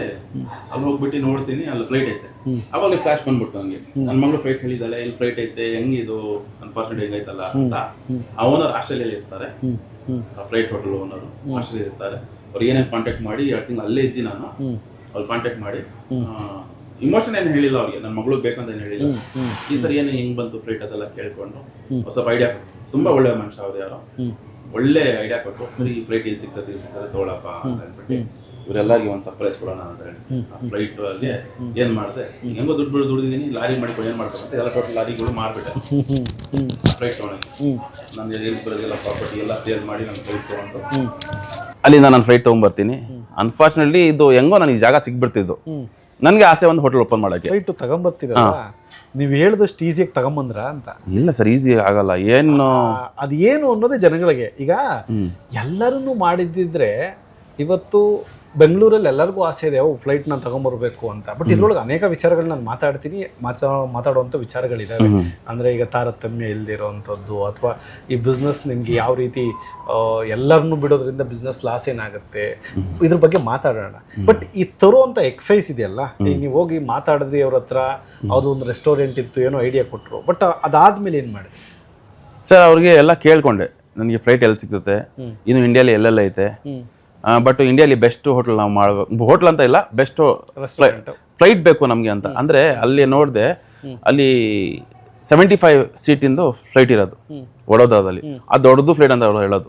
ಇನ್ನು ಡೆಲ್ಲಿಯಲ್ಲಿ ಐತೆ, ಪಂಜಾಬ್ ಅಲ್ಲಿ ಐತೆ, ರಾಜಸ್ಥಾನಲ್ಲಿ ಒಂದ್ ಕಡೆ ಐತೆ, ವಿಜಯವಾಡ ಅಲ್ಲಿ ಒಂದ್ ಐತೆ, ಅಂದರೆ ವಿಜಯವಾಡಲ್ಲಿ ನಾನು ಅವರು ಒಂದೇ ಸಲ ಓಪನ್ ಮಾಡಿದ್ದು, ವಿಜಯವಾಡ ಕರ್ನೂಲ್ದು ಒಂದೇ ಸಲ ನಾವು ಓಪನ್, ಸೌತ್ ಇಂಡಿಯಾಗೆ ನಾವೇ ಫಸ್ಟು ಆ್ಯಕ್ಚುಲಿ. ರೆಸ್ಟೋರೆಂಟ್ ಅಂದ್ರೆ ನಾನು ಇದು ಡಿಕಮಿಷನ್ ಆಗಿರೋ ಏರೋಪ್ಲೇನಾ ಅಥವಾ ಆಲ್ರೆಡಿ ಹೋಟೆಲ್ ರನ್ ಆಗ್ತಾ ಇದ್ದಂತಹ ಏರೋಪ್ಲೇನ್ ನೀವು ತಂದ್ರ ಅಥವಾ ನೀವೇ ಡಿಕಮಿಷನ್ ಮಾಡಿಸ್ಕೊಂಡ್ ತಂದ್ರ? ಇಲ್ಲ, ಇದರಲ್ಲಿ ನಮ್ಗೆ ಝೀರೋ ನಾಲೆಜು. ನಮ್ಗೆ ಏನು ಬೇಕಾಗಿತ್ತು, ಫ್ಲೈಟ್ ಬೇಕಾಗಿತ್ತು. ಅದು ರೆಸ್ಟೋರೆಂಟ್ ಮಾಡೋಕ್ಕಲ್ಲ, ಫ್ಲೈಟ್ ಬೇಕಾಗಿತ್ತು ನನ್ನ ಮಗಳಿಗೆ. ನನ್ನ ಸಿರಾ ತೋಟ ಐತೆ, ಆ ತೋಟಲ್ಲಿ ಶಿಫ್ಟ್ ಮಾಡಬೇಕು, ಇವಳಿಗೆ ಒಂದು ಒಳ್ಳೆ ಮನೆ ಮಾಡಬೇಕು. ಅದರಲ್ಲಿ ಈಗ ನಾವೆಲ್ಲ ಅಲ್ಲಿ ಶಿಫ್ಟ್ ಆಗಬೇಕು ಅಂತ ಅಲ್ಲಿ ಪ್ರೆಸಿಡೆಂಟ್ ಸ್ಕೂಲ್ ಅಂತ ಐತೆ ನಮ್ಮ ಸಿರಾದಲ್ಲಿ, ಅಲ್ಲೆಲ್ಲ ಮಾತಾಡ್ಬಿಟ್ಟು ನಾನು ಅಡ್ಮಿಷನ್ ಮಾಡಿದ್ದೀನಿ. ಇವಳಿದು ಸಿರಾಗೆ ಶಿಫ್ಟ್ ಆಗ್ಬಿಡೋಣ, ಯಾಕಂದ್ರೆ ನಾನು ಬೆಂಗಳೂರಿಗೆ ಇಷ್ಟ ಇಲ್ಲ. ಇವತ್ತಿಗೂ ನನಗೆ ಬೆಂಗಳೂರಿಗೆ ಇಷ್ಟ ಇಲ್ಲ, ಯಾಕಂದ್ರೆ ನಾನು ಅಗ್ರಿಕಲ್ಚರ್ ಮಾಡೋನು, ಸಗಣಿ ಎತ್ತೋನು, ಈ ಕೈಯಿಂದ ಗೊಬ್ಬರ ಎತ್ತೋದು, ರಾಗಿ ಬೆಳೆಸೋನು ನಾನು. ನನಗೆ ಇದೆಲ್ಲ ಇಷ್ಟ ಇಲ್ಲ. ಇಲ್ಲಿ ಈ ವಾತಾವರಣ, ಇದು ಟ್ರಾಫಿಕ್ಕು ಅದೆಲ್ಲ ಬೇಕಾಗಿಲ್ಲ ನಮಗೆ. ಆರಾಮಾಗಿ ನೈಟ್ ಟೈಮು ಮುದ್ದೆ ತಿನ್ನಬೇಕು ಬಸಪ್ಪ ಸಾರ್ ಜೊತೆ, ನಿದ್ದೆ ಮಾಡಬೇಕು 9 ಗಂಟೆಗೆ, ಬೆಳಿಗ್ಗೆ 6 ಗಂಟೆಗೆ 4 ಗಂಟೆಗೆ ಎದ್ದೇಳಬೇಕು. ಸೀಮ್ಯಾಸ್ಗಳಿಗೆ ವೀಕ್ಷಕರ ಪ್ರಶ್ನೆ, ಮುತ್ತಿನವರು ಮುದ್ದೆ ತಿಂತಾರ ಅಂತ. ಯಾಕೆ ಅಂತಂದ್ರೆ ಒಂದೊಂದು ಟ್ಯಾಗ್ ಲೈನ್ ಇದೆ. ಈಗ ಟೈಗರ್ ಇರೋ ರೆಸ್ಟೋರೆಂಟ್ ಬಂದ್ರೆ ಮಟನ್ನು, ಚಿಕನ್ನು, ಮಂದಿ, ಬಿರಿಯಾನಿ, ಇದ್ರೆಲ್ಲದ್ರ ಮಧ್ಯದಲ್ಲಿ ಮತ್ತಿನವ್ರು ಮಾತ್ರ ಯಾಕೆ ಮುದ್ದೆ ತಿಂತಾ ಇರೋದು, ಬೇರೆ ಬಿರಿಯಾನಿ ತಿನ್ಸಿ ಅಂತ. ಸರ್ ಆ ಥರ ಇಲ್ಲ. ಈಗ ನಾನು ಹೇಳ್ದಲ್ಲ, 2004 ನಾನು ಊರು ಹೋಗ್ಬಿಟ್ನಲ್ಲ, ಅಲ್ಲಿಂದ ನನಗೆ ಸಿಂಪಲ್ ಜೀವನ, ಸಿಂಪಲ್. ಅಲ್ಲಿ ಕಂಪಲ್ಸರಿ ಊರಲ್ಲಿ ಏನಾಗುತ್ತೆ, ರಾಗಿ ಬೇಕೇ ಬೇಕು. ನೈಟು ರಾಗಿ, ಅದೇ ರಾಗಿ ಇಟ್ಟಿರ್ತದಲ್ಲ, ಬೆಳಿಗ್ಗೆ ಏನು ಮಾಡ್ತೀವಿ ನಾವು, ರೊಟ್ಟಿ ಥರ ಮಾಡ್ಕೊಂಡು ತಿಂತೀವಿ. ಇವಾಗ ಫಾತಿಮಾದ ಮನೆ ಹೋಗಿ ಹೋಟ್ಲ್ ಆಗಿದೆ. ಹೌದು, ಫೈನಲಿ. ಸೊ ಈಗ ಅಲ್ಲಿಂದ ನೀವು ಇವಾಗ ಮಾತಾಡಿದ್ರಿ, ಸರ್ಕಾರದಿಂದ ಪರ್ಮಿಷನ್ ತಗೊಬೇಕಾಗಿತ್ತಾ ತಗೊಳೋದಕ್ಕೆ? ಇಲ್ಲ, ಈಗ ನಾನು ಸುಮಾರು ಕಡೆ ಕೇಳಿದೆ. ಈಗ ಇದು ಮಾಡಲ್ ಒಂಥರ, ಇದೊಂದು ಮಾಡಲ್ಲು, ಅದಕ್ಕೇನು ಥೀಮ್ ರೆಸ್ಟೋರೆಂಟು. ಎಲ್ಲ ಕಡೆ ಸುಮಾರು ಕಡೆದು ಅಂಡರ್ಗ್ರೌಂಡಲ್ಲಿ ಹೋಟೆಲ್ಗಳು ಐತೆ, ಏನೇನೋ ಮಾಡಿದ್ದಾರೆ. ಇನ್ನು ಸುಮಾರು ನಮ್ಮ ಇಂಡಿಯಾದಲ್ಲಿ ಒಂದು 7-8 ಕಡೆ ಐತೆ. ಅದರಲ್ಲಿ ಏನು ಟೋಟಲ್ ನಿಮಗೆ ಓವರ್ ಆಲ್ ಇಂಡಿಯಾ ನೋಡಿದ್ರು ಒಂದು 7 ರಿಂದ 8 ಫ್ಲೈಟ್, 7 ರಿಂದ 8 ಡೈನಿಂಗ್, ಫೈನ್ ಡೈನಿಂಗ್ ರೆಸ್ಟೋರೆಂಟ್ ಐತೆ. ಹೌದು ಹೌದು. ಸೊ ಫೈನಲಿ ಅದು ನೀವು ಮಾತುಕತೆ ಆದ್ಮೇಲೆ ಹೈಯೆಸ್ಟ್ ಟಫ್ ಪಾಯಿಂಟ್ ಅಂತ ನಿಮ್ಗೆ ಅನ್ಸಿತ್ತೇನು? ಆಯ್ತಪ್ಪ, ನಾನೇನೋ ಮಾತಾಡ್ಬಿಟ್ಟೆ ಒಂದು ಆಸೆಯಿಂದ ನನ್ನ ಮಗಳಿಗೆ ಕೊಡಿಸ್ತೀನಿ ಅಂತ, ಅದಾದ್ಮೇಲೆ ಇದು ಬೇಕಾಗಿತ್ತ ನನಗೆ, ಈ ಡಿಸಿಷನ್ ನಾನು ಮಾಡಬೇಕಾಗಿತ್ತ ಅಂತ ನಿಮ್ಗೆ ಯಾವಾಗ ಅನಿಸ್ತು? ಸರ್ ನನಗೆ ಚಾಲೆಂಜಿಂಗ್ ಇದೆ, ತುಂಬ ಒಳ್ಳೇದಂತ ಹೇಳೋದು. ಚಾಲೆಂಜಿಂಗ್ ಅಂದರೆ ಸರ್, ಯಾವಾಗ ನನ್ನ ವೈಫ್ ಹೇಳ್ತಾ ಇರ್ತೀನಿ, ನೋಡಮ್ಮ ನಾನು ದುಡಿತಾ ಇರೋದು ಬರೀ ನನಗೆ, ಅದು ಕೊಡೋನ್ ದೇವರು. ಅದನ್ನೇನು ನಾನು ಮಾಡಿಬಿಟ್ಟು ನಿಮಗೆ ಮಡಗ್ ಹೋಗೋದೇನು ಬೇಕಾಗಿಲ್ಲ. ನನ್ನ ಮಕ್ಕಳು ಜೊತೆ ನನಗೆ 100% ಗ್ಯಾರಂಟಿ ಐತೆ, ಅವ್ರು ನನ್ನ ನಂತರ ಇನ್ನು 4 ಅಷ್ಟು ಅವ್ರು ಚೆನ್ನಾಗಿ ಮಾಡ್ತಾರೆ ಅಂತ ನನ್ನ ಒಂದು ಆಸೆ ಇತ್ತಲ್ಲ, ಇನ್ನೊಂದು ರೆಸ್ಟೋರೆಂಟ್ ಮಾಡ್ಬೇಕಂತ. ಟೋಟಲ್ ಕಾಂಬಿನೇಷನ್ ಆಗಿ ಫಾತಿಮಾದ್ ಫ್ಲೈಟು, ನಂದು ರೆಸ್ಟೋರೆಂಟು, 2 ಸೇರಿ ಅದೊಂದು ಇಲ್ಲಿ ಹುಟ್ತು. ಇದು ಬನಾಟ ಅಲ್ಲಿ ಹುಟ್ತು. ಅದು ನನ್ನೊಂದು ಈ ಏರಿಯೆಲ್ಲ ಸಿಕ್ಕಿದ ಜಾಗ ನನಗೆ. ಅದು ಅನ್ಫಾರ್ಚುನೇಟ್ಲಿ ಈ ಥರನೇ ಒಂದು ಬ್ರೋಕರ್ ಜೊತೆ ಮಾತಾಡಿಕೊಂಡು ಈ ಜಾಗ ಸಿಕ್ತು. ಅವ್ರಿಗೆ ಫಸ್ಟ್ ಹೇಳಿದೆ ನಾನು, ಈ ಥರ ಫ್ಲೈಟ್ ಬರ್ತೈತೆ ನಂದು ಅಂತ. ಅವರು ಇದು ಮಾಡಿಲ್ಲ, ಏನೋ ಮಾಡ್ತಾ ಇರ್ಬೋದು ಇವನು ಅಂತ ಸುಮ್ಮನೆ ಒಂದು ಇದು. ನನ್ನ ಮಗಳ ಆಸೆ ಯಾಕೆ ಪೂರ್ತಿ ಅವ್ರದ್ದು ಒಂದು ಕನಸಿರ್ತೈತೆ.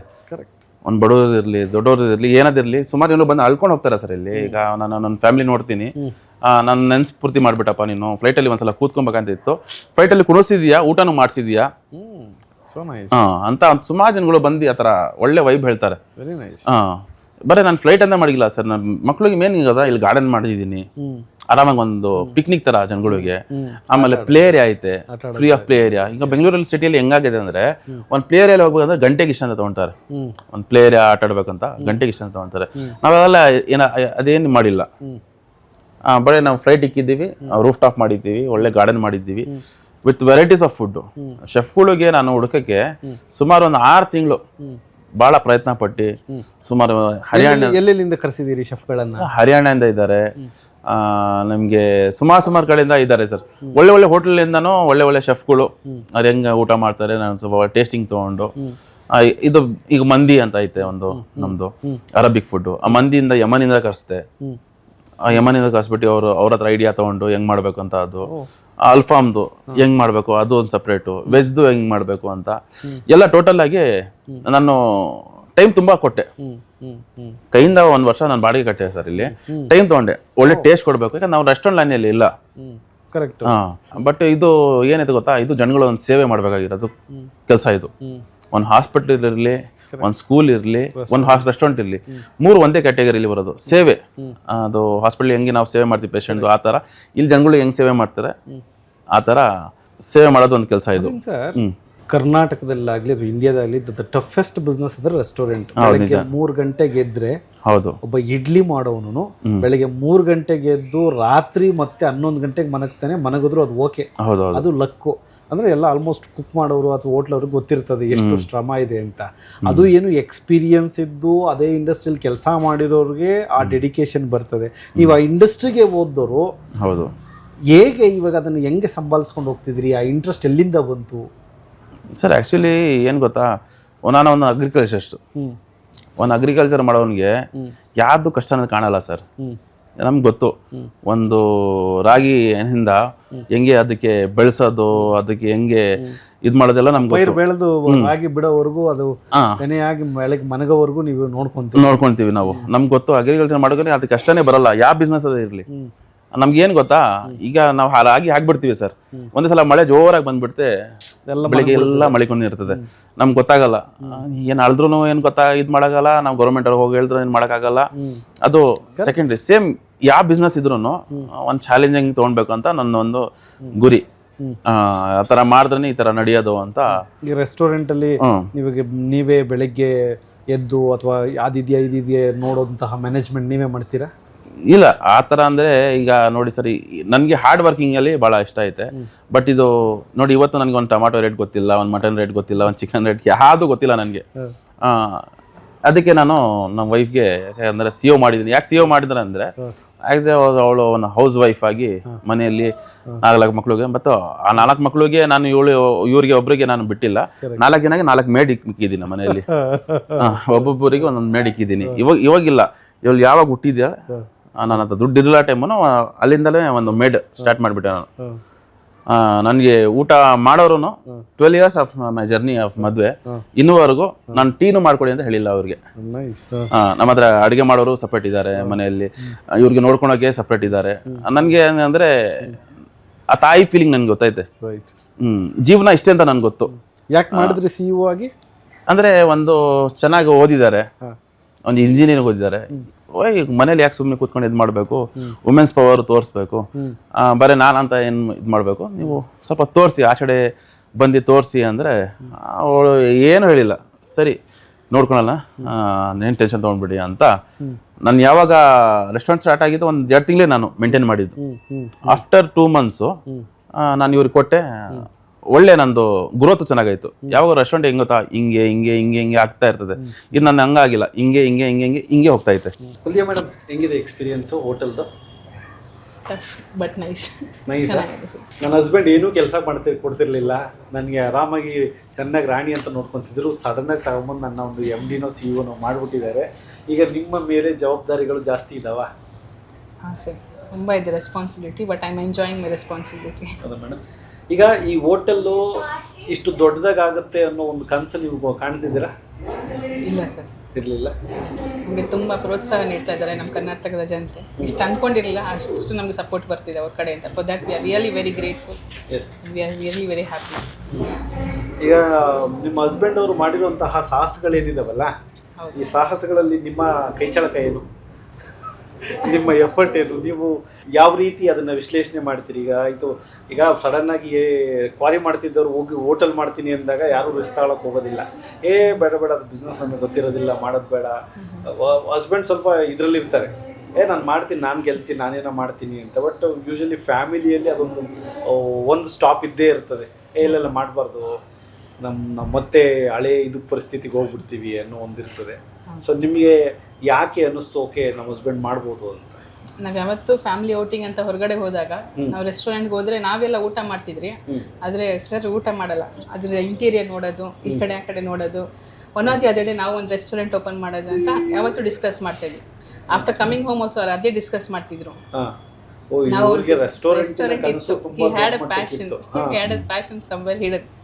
ಯಾಕಂದ್ರೆ ಅದೊಂದು ಲೈನಲ್ಲಿ ನನ್ನ ಕೋರಿಯನ್ ಬಿಸ್ನೆಸ್ ನಡೀತಿದ್ದು. ಆಂಧ್ರ ತಂಗಳ ಸಪರೇಟ್ ಐತಲ್ಲ, ಆಮೇಲೆ ನನ್ನ ಕೋರಿ ಮುಗೀತು ಸರ್. ಆಮೇಲೆ ನಾನು ಟ್ರಾನ್ಸ್ಪೋರ್ಟ್ ಬಿಸ್ನೆಸ್ ಸ್ಟಾರ್ಟ್ ಮಾಡಿದ್ದು. ಆ ಟ್ರಾನ್ಸ್ಪೋರ್ಟಲ್ಲಿ ನನಗೆ ಗೊತ್ತು ಸರ್, ಊಟದ್ದು ಅದರ ಒಂದೊಂದು ಇದೂ ನನಗೆ ಗೊತ್ತು. ಈಗ ನಂದು ಆಂಧ್ರದಿಂದ ಗಾಡಿ ಲೋಡ್ ಆಗೋದು, ಜಿಗ್ನಿ ಬರೋ ತನಕನೂ ಎಷ್ಟು ನಮ್ಮ ಧಾಬಾಗಳು ಐತೆ, ಎಲ್ಲೆಲ್ಲ ಸ್ಟಾಪ್ಗಳು, ಅದೆಲ್ಲ ನನಗೆ ಗೊತ್ತು. ಅದೆಲ್ಲ ಅದಕ್ಕೆ ಒಳ್ಳೆ ಜನಗಳಿಗೆ ಊಟ ಕೊಡಬೇಕು ವಿತ್ ಫ್ಯಾಮಿಲಿ ಪ್ಯಾಕ್ ಸರ್. ಇದು ಏನು ಗೊತ್ತಾ, ಜನಗಳು ಸೇರಬೇಕು ಅಂತ ನನ್ನ ಇಷ್ಟ. ಒಬ್ಬರು ಬರಬಾರ್ದು. ಇದು ಮಾಮೂಲಿ ಹೋಟ್ಲ್ ಇದ್ರೆ ಒಬ್ಬರು ಹೋಗ್ತಾರೆ, ಏನೋ ತಿನ್ಕೊಂಡು ಹೋಗ್ಬಿಡ್ತಾರೆ. ಈಗ ಇಲ್ಲ, ಫ್ಯಾಮಿಲಿ, ಒಂದು ಮಕ್ಕಳ ಜೊತೆ, ಒಂದು ತಾಯಿ ಜೊತೆ, ಒಂದು ವೈಫ್ ಜೊತೆ, ಒಂದು ತಂಗಿ ಜೊತೆ ಎಂಜಾಯ್ಮೆಂಟ್ ಮಾಡ್ತಾರೆ ಸರ್. ಇಲ್ಲಿ ಬಂದು ಊಟ ಮಾಡಿದ್ರು ಇಲ್ಲಿ ಫ್ಲೈಟಲ್ಲಿ 3 to 4 hours ಇಲ್ಲಿ ಎಂಜಾಯ್ಮೆಂಟ್ ಮಾಡ್ತಾರೆ. ಅದನ್ನ ನನ್ನ ಆಫೀಸಲ್ಲಿ ಕೂತ್ಕೊಂಡು ನೋಡ್ತಾ ಇರ್ತೀನಿ. ಹೌದೌದು, ಯಲಹಂಕ ಹೆಬ್ಬಾಳದಿಂದ ಬಂದಿರುವಂತಹ ಜನಗಳಿದ್ದಾರೆ. ಹೌದು, ಅದರಲ್ಲಿ ರಿಯಲಿ ಅವ್ರಿಗೆ ಒಂದು ರೆಸ್ಟೋರೆಂಟ್, ಫೈನ್ ಡೈನಿಂಗ್ ರೆಸ್ಟೋರೆಂಟ್ ಬೇಕು ಅಂತ ಅನಿಸಿದೆ. ಸರ್, ಇವಾಗ ಮತ್ತೆ ವಾಪಸ್ ನಿಮ್ಮನ್ನೇ ಕೇಳ್ತೀನಿ, ಟ್ರಾನ್ಸ್ಪೋರ್ಟ್ಗೆ ಹೆಂಗ್ ಮಾಡ್ಕೊಂಡ್ರಿ? ಈ ಒಂದು ವಿಮಾನವನ್ನ ಹೇಗೆ ತಂದು ಲ್ಯಾಂಡ್ ಮಾಡಿಸಿದ್ರಿ? ಸರ್ ಇದು ಪಾರ್ಟ್ ಬೈ ಪಾರ್ಟ್ ಬರ್ತದೆ. ಇದು ಫ್ರಂಟ್ ಪಾರ್ಟು, ಮಧ್ಯದ part, back part separate, wing separate ಬರ್ತದೆ.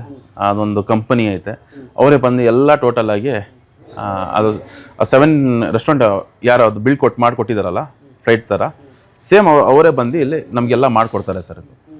ಮಾಡಿಕೊಟ್ಟು ಅವರೇ ಬಿಲ್ಡ್ ಮಾಡಿ ಫಿನಿಶ್ ಮಾಡಿಕೊಡ್ತಾರೆ. ಹೌದು. ಫಾತಿಮಾ, ಹೇಗಿದ್ದೀರಾ? ಸರ್, ನಿಮಗೆ ಅಪ್ಪ ಈ ಫ್ಲೈಟ್ನ ತಗೊಂಬಂದು ಇಟ್ಟಾಗ ಕೆಲಸ ಮಾಡ್ತಾ ಇದ್ದ ಜೊತೆಲೇ ಇದ್ರಾ? ಇಲ್ಲ, ಸಡನ್ ಆಗಿ ನೋಡಿದ ಫ್ಲೈಟ್ ನೋಡಿದ ತಕ್ಷಣ ಏನು ಅನಿಸ್ತು? ತುಂಬಾ ಲೈಕ್ ಹ್ಯಾಪಿ ಅನಿಸ್ತು. ಹಾ, ಲೈಕ್ ಎಕ್ಸ್ಪೆಕ್ಟ್ ಮಾಡಿದ್ದ ಅಪ್ಪ ಮಾಡುತ್ತೆ ಅಂತ? ಇಲ್ಲ, ನಾನು ಎಕ್ಸ್ಪೆಕ್ಟ್ ಮಾಡಿರಲಿಲ್ಲ. ಆಮೇಲೆ ಏನು ಹೇಳಿದ್ರಿ ಅಪ್ಪನಿಗೆ? ಲೈಕ್ ತುಂಬಾ ಖುಷಿ ಪಟ್ಟಿದ್ದೆ ನಾನು. ಹೌದಾ? ಸೊ ಅಪ್ಪನೇನು ಒಂದು ಗಿಫ್ಟ್ ಕೊಟ್ಟರು? ವಾಟ್ ರಿಟರ್ನ್ ಗಿಫ್ಟ್ ನೀವು ಕೊಟ್ರಿ? ರಿಟರ್ನ್ ಗಿಫ್ಟ್ ಇಲ್ಲ, ಇನ್ನ ಯೋಚನೆ ಮಾಡಿ. You didn't kiss him back? I kissed him. Yeah, that is a return gift. That's what ಯಾವ್ದು ಫಾದರು ಅಂತ ಮಕ್ಕಳಿಗೆ ಕೊಟ್ಟಾಗ ಮಕ್ಕಳ ಹತ್ರ ನಾವೇನು ಕೇಳೋದೇನು? One hug and one kiss ಅಲ್ವಾ? So you are happy about your dad? Proud of you? Yeah. So ಇವಾಗ ಜನಗಳು ಬರ್ತಾ ಇರ್ತಾರಲ್ಲ ಊಟಕ್ಕೆ, ಏನು ಅನ್ಸುತ್ತೆ?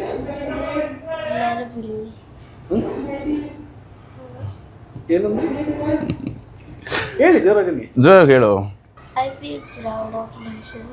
ಓಕೆ, ಅದೇ ಮಕ್ಕಳು ದೇವರು ಅಂತಾರೆ. ಹೌದೌದು. ಯಾರಿಗಾದ್ರೂ ಒಂದು ಕನಸಿದ್ರೆ, ಜೀವನ ನಾನು ಹಿಂಗೆ ಕಟ್ಟಬೇಕು, ಇದನ್ನೇ ಮಾಡಬೇಕು ಅಂದರೆ ಆ ಕನಸನ್ನು ನನಸು ಮಾಡ್ಬೋದು ಅಂತಂದರೆ ಉತ್ತಮ ಉದಾಹರಣೆ ನಿಮ್ಮ ರೆಸ್ಟೋರೆಂಟ್. ಯಾಕೆಂತಂದರೆ ಯಾವುದೋ ಒಂದು ಆಲೋಚನೆ ಮಾಡಿದ ತಕ್ಷಣ ಅದನ್ನು ಅಚೀವ್ ಮಾಡೋಕ್ಕಾಗೋದಿಲ್ಲ. ನೋಡಿ, ನಾನು ಕೇಳಿರುವಂಥ ಕ್ವಶನ್ನಲ್ಲೇ ನಿಮಗೆ ಟ್ರಾನ್ಸ್ಪೋರ್ಟೇಷನ್ ಪ್ರಾಬ್ಲಮ್ಮು ಅಥವಾ ರೆಸ್ಟೋರೆಂಟಲ್ಲಿರುವಂತಹ ಎಕ್ಸ್ಪೀರಿಯನ್ಸ್ ಪ್ರಾಬ್ಲಮ್ಮು, ಇದನ್ನೆಲ್ಲವನ್ನು ಬಿಟ್ಟು ನಾನು ಏನೋ ಒಂದು ಮಾಡೇ ಮಾಡ್ತೀನಿ ಅಂತ ತಂದ್ರಿ. ವಂಡರ್ಫುಲ್. ಬಟ್ ಈಗ ನನ್ನ ತುಂಬ ಸೆನ್ಸಿಟಿವ್ ಪ್ರಶ್ನೆ ಸರ್, ಇಲ್ಲಿ ಎಲ್ಲರಿಗೂ ಸರ್ವರು ಸಮಾನರು. ನಾನೊಬ್ಬ ಆಟೋ ಡ್ರೈವರಿಂದ ಒಂದು ಕಾರ್ಪೊರೇಟ್ ಎಂಪ್ಲಾಯಿವರೆಗೂ ನಾನು ಅದೇ ರೀತಿ ಟ್ರೀಟ್ ಮಾಡ್ತೀನಿ ಅಂತ ಮಾಡುವಂತಹ ನಿರ್ಧಾರ ಏನಿತ್ತಲ್ಲ, ಈ ನಿರ್ಧಾರ ನಿಮ್ಮ ಬಿಸ್ನೆಸ್ಗೆ ಅಫೆಕ್ಟ್ ಮಾಡ್ತಾ madam? Menu is very affordable sir. Packet friendly menu ಇರಬೇಕು ಸರ್. ನಮ್ಗೆ ಒಂದೇ ಇನ್ಸ್ಟ್ರಕ್ಷನ್ ಕೊಟ್ಟಿದ್ದು ಮೆನ್ಯೂ ಮಾಡಬೇಕಾದ್ರೆ it should be packet friendly. ಯಾರು ಇನ್ಸ್ಟ್ರಕ್ಟ್ ಕೊಟ್ಟರು ಸರ್? ಓಕೆ, ಹೌದು ಸರ್. ನಾವು ಮೆನ್ಯೂ ಡಿಸೈನ್ ಮಾಡಿದಾಗ ಅವ್ರು ಹೇಳಿದ್ದು ಒಂದೇ, ನನಗೆ ಹಾಕಿದ ದುಡ್ಡು ಲೇಟಾಗಿ ಬಂದರೂ ಪರವಾಗಿಲ್ಲ, ನನಗೆ ಜನ ಬರಬೇಕು, ಅವ್ರು ಊಟ ಮಾಡಬೇಕು, ಫಸ್ಟ್ ಅವ್ರು ತೃಪ್ತಿ ಪಡಬೇಕು, ಆಮೇಲೆ ನೀವೇನಿದ್ರು ಯೋಚನೆ ಮಾಡಿ ಅಂತ ಹೇಳಿದರು. So according to that we build the menu and we design the menu. Very nice. ನೀವೇ ಡಿಸೈನ್ ಮಾಡಿದ್ದ menu? Along with my management team ನಾವೇ ಡಿಸೈನ್ ಮಾಡಿದ್ದು, but approval had to come from sir. Very nice.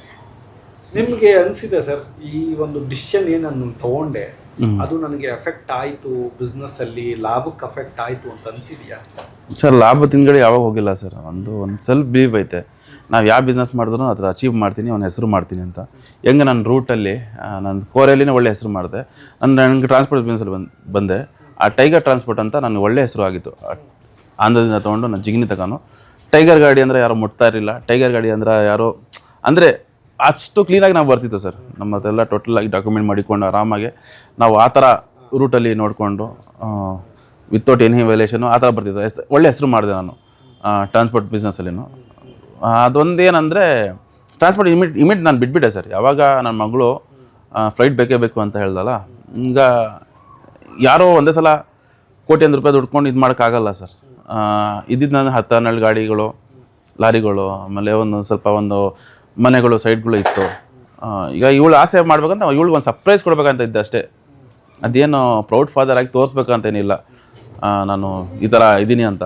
But ಒಂದು ಆಸೆ ಮಾಡಿದಾಳ, ಯಾಕೆ ನಾನು ಇದು ಮಾಡಬೇಕು, ಪೂರ್ತಿ ಮಾಡಲೇಬೇಕು ಅಂತ ಎಲ್ಲ ಟೋಟಲಾಗಿ ನಾನು ಮಾರಿಬಿಟ್ಟು ಇನ್ನೂ ಐತೆ ನಂದು 4-5 ಗಾಡಿ, ನನ್ನ ಲಕ್ಷ್ಮಿ ಗಾಡಿಗಳು ಅದಿನ್ನೂ ಮಾರಿಲ್ಲ.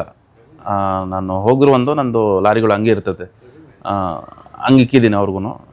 ಬಟ್ ಯಾವಾಗ ಆ ಥರ ಅನಿಸಿಲ್ಲ ಸರ್. ಬಟ್ ಈ ರೆಸ್ಟೋರೆಂಟ್ ಏನಿದೆಯಲ್ಲ ಅದು ಭಾಳ ಟಫ್ ಬಿಸ್ನೆಸ್ ಅಂತ ಆಮೇಲೆ ಗೊತ್ತಾಯ್ತು ನನಗೆ.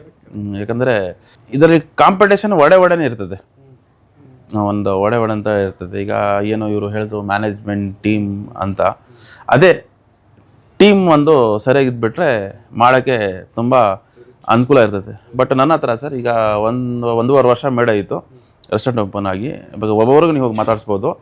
ಇನ್ನೂವರೆಗೂ ನನ್ನ ಹತ್ರ ಕೆಲಸ ಬಿಟ್ಟು ಯಾರೂ ಹೋಗಿಲ್ಲ, ಹಂಗೆ ನನ್ನ ಜೊತೆ ಸೇರ್ಕೊಂಡಿದ್ದಾರೆ. ಬಟ್ ಯಾರು ಗದ್ದಾರ್ಗಳು ಇದ್ದಾರಲ್ಲ, ಅಂದರೆ ಜೊತೆಲೇ ಇದ್ದು ಮೋಸ ಮಾಡಿ ಮಾಡಲೇಬೇಕು ಅಂತ ಹೇಳ್ಬಿಟ್ಟು ಅಂಥ ಜನಗಳು ಬಂದ್ಬಿಟ್ಟು ಹೋಗಿ ಅವರು ದೇವ್ರು ಒಳ್ಳೆ ಮಾಡಲಿ, ಇನ್ನೂ ಚೆನ್ನಾಗಿ ಒಂದು ಏನು ಮಾಡ್ತಾ ಇದ್ದಾರೆ. ಈ ಲೈನಲ್ಲಿ ಯಾವ ಥರ ಐತೆ ಸರ್, ಮುಂದ್ಗಡೆ ಒಂದು ಮಾತು ಹಿಂದ್ಗಡೆ ಒಂದು ಮಾತು, ವಿತೌಟ್ ಕಮಿಷನ್ ಏನೂ ನಡೆಯಲ್ಲ. ಅದು ಸ್ವಲ್ಪ ರೆಸ್ಟೋರೆಂಟ್ ಓನರ್ಗಳು ಇದ್ದಾರಲ್ಲ, ಅದೆಲ್ಲ ಯಾವಾಗೂ ಸ್ವಂತ ನಾವೇ ನಿಲ್ಕೊಂಡು ನೋಡಬೇಕು ಸರ್. ಯಾರೋ ಒಂದು ಮ್ಯಾನೇಜರ್ ಇರ್ತಾನೆ, ಯಾರೋ ಒಂದು ಡ್ಯಾನ್ಸ್ ಮಾಡೋನು ಇರ್ತಾನೆ, ಯಾರೋ ಒಬ್ಬ ಮ್ಯಾನೇಜ್ಮೆಂಟ್ ಅಂತ ಹೇಳ್ತಾನೆ, ಅವ್ರ ಮೇಲೆ ನೆಂಬಾರ್ದು. ಹಿಂದ್ಗಡೆ ಒಂದು ಮುಂದ್ಗಡೆ ಒಂದು. ಅದು ಪ್ರೊಡಕ್ಷನ್ ಏನಾಗ್ತದೆ ಗೊತ್ತಾ, ಫುಡ್ಡಲ್ಲಿ ಹೋಗ್ಬಿಡ್ತೈತೆ. ತಿರ್ಗಾ ನಾವು ಹೈ ಕಾಸ್ಟ್ ಮಾಡಬೇಕು. ಈಗ ನೋಡಿ ಸರ್, ಬೇರೆ ಕಡೆ ಎಲ್ಲ ಈಗ ಸಿಲಿಂಡರ್ಗಳಿಲ್ಲ, ಹಂಗೂ ನಾನು ವ್ಯವಸ್ಥೆ ಮಾಡಿದ್ದೀನಿ. ಸ್ವಂತ ನಾನೇ ಬ್ಯಾರಲ್ಗಳು ರೆಡಿ ಮಾಡಿ ಫೈರ್ ಹೊಡೆದು ನಮ್ಮೂರಿಂದ ಸೌದೆ ತರಿಸಿ, ಈಗ ನೀವು ಏನೇನು ತಿಂತಾಯಿದ್ದೀರಾ ಆಲ್ಮೋಸ್ಟು 80% ನಿಮಗೆ ಎಲ್ಲ ಸೌದೆ ಒಲೆದು. ಈ ಗ್ಯಾಸ್ ಒಂದೇ ಸಲ ಜಾಸ್ತಿ ಆಗಿದೆ ಸರ್. ಈಗ 4,000 ರೂಪಾಯಿ ನಮಗೆ ಗ್ಯಾಸ್, ಈಗ 4,000 ಕೊಟ್ಟರು ಸಿಗ್ತಾ ಇಲ್ಲ. 1,800 ರೂಪಾಯಿ ಎಲ್ಲ ಐತೆ, ಒಂದು ಸಲ 4,000 ರೂಪಾಯಿ ಆಯಿತು.